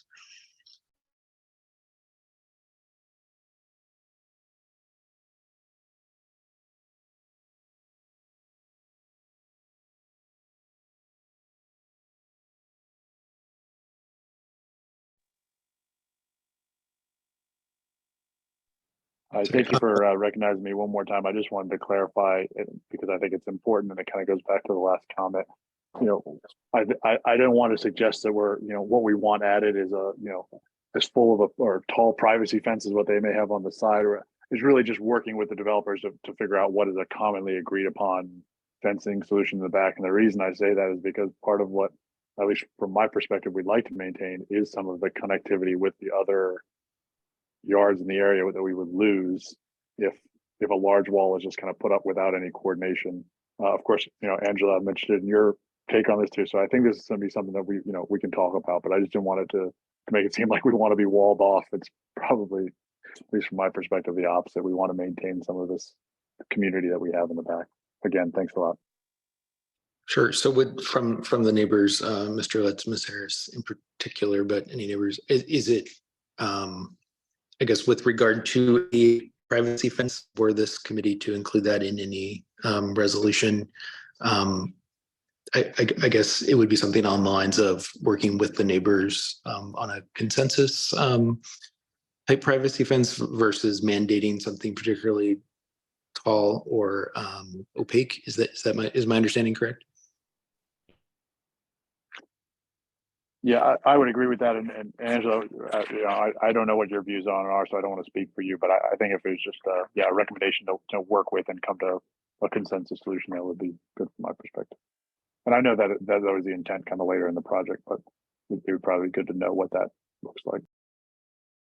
Ms. Harris, you should be able to speak if you want to add anything to that. Certainly no obligation to. Yeah, I'm fine with coming together for a consensus. Okay, thanks to you both for clarifying. I appreciate it. I think I saw a hand raised from Robin Workman. You have the floor. Should you wish? Thank you. Thank you for allowing me the opportunity to speak. I would like to know that if, when all of these projects start, will there be some kind of schedule, or will they both be happening at the same time? Whereas we'll be losing parking spaces to construction vehicles and supplies. And not even that, but even the workers come and park in our neighborhoods, and we can't even park here when we come home or when we need to park. So what kind of concessions will be made for that? All right, thanks, Ms. Workman. Presenters, you're welcome to address that. I guess with the caveat that the presenters on the other project we just considered are no longer with us. So if I may answer that question, Mr. Gallagher, we often, when the project actually goes into the permitting, so one step after the BZA decision, we start, working on the schedule for the project. And we actually do share those schedules and the frequent updates that actually happens to them with the neighbors. We often keep a list of neighbors at their request, and we update them about activities that are expected to produce loud noise or, turn this street into a busier than normal construction site activities. So we can actually provide those notices in advance, a few days in advance. This has been very helpful because we understand that with today's work schedule, a lot of folks work from home, and it would be very helpful for them to know what to expect, a few days down the road, and schedule their activities accordingly. But I think that was a question was raised in our previous ANC as well. Given that we do not have a driveway for this project, when the construction starts, we're going to have to ask DDOT to give us a dedicated parking spot for our construction vehicles, and we would require our subcontractors to be using only those dedicated spots, unless there are activities happening that requires more than what we can book with DDOT in advance. I think my follow-up question to that is there a designated number of spots that they can occupy at any one time on the street? Yes, there is a permitting process through DDOT that would allow us to, take some designated parking spots for our construction vehicles. Thank you.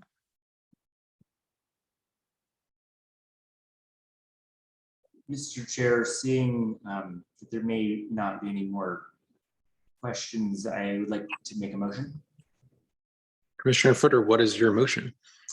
So I would like to make a motion to support the BZA application under the conditions that you outlined earlier, which I believe are threefold.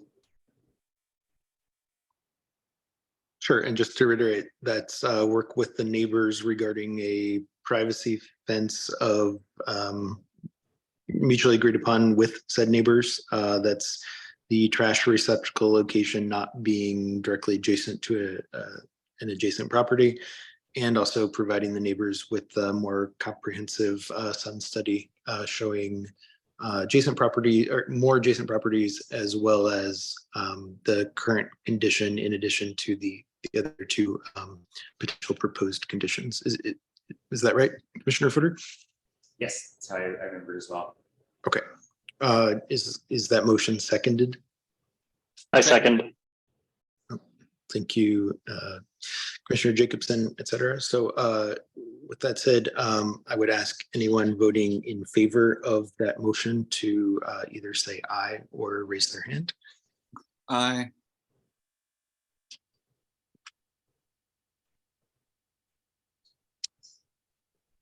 All right, Ms. Pearson, I think you're off camera. Don't want to put you too much pressure on you, but not sure how you would be voting.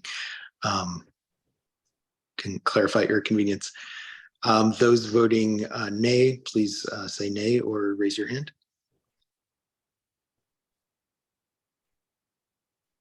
And those abstaining, please say I abstain or raise your hand.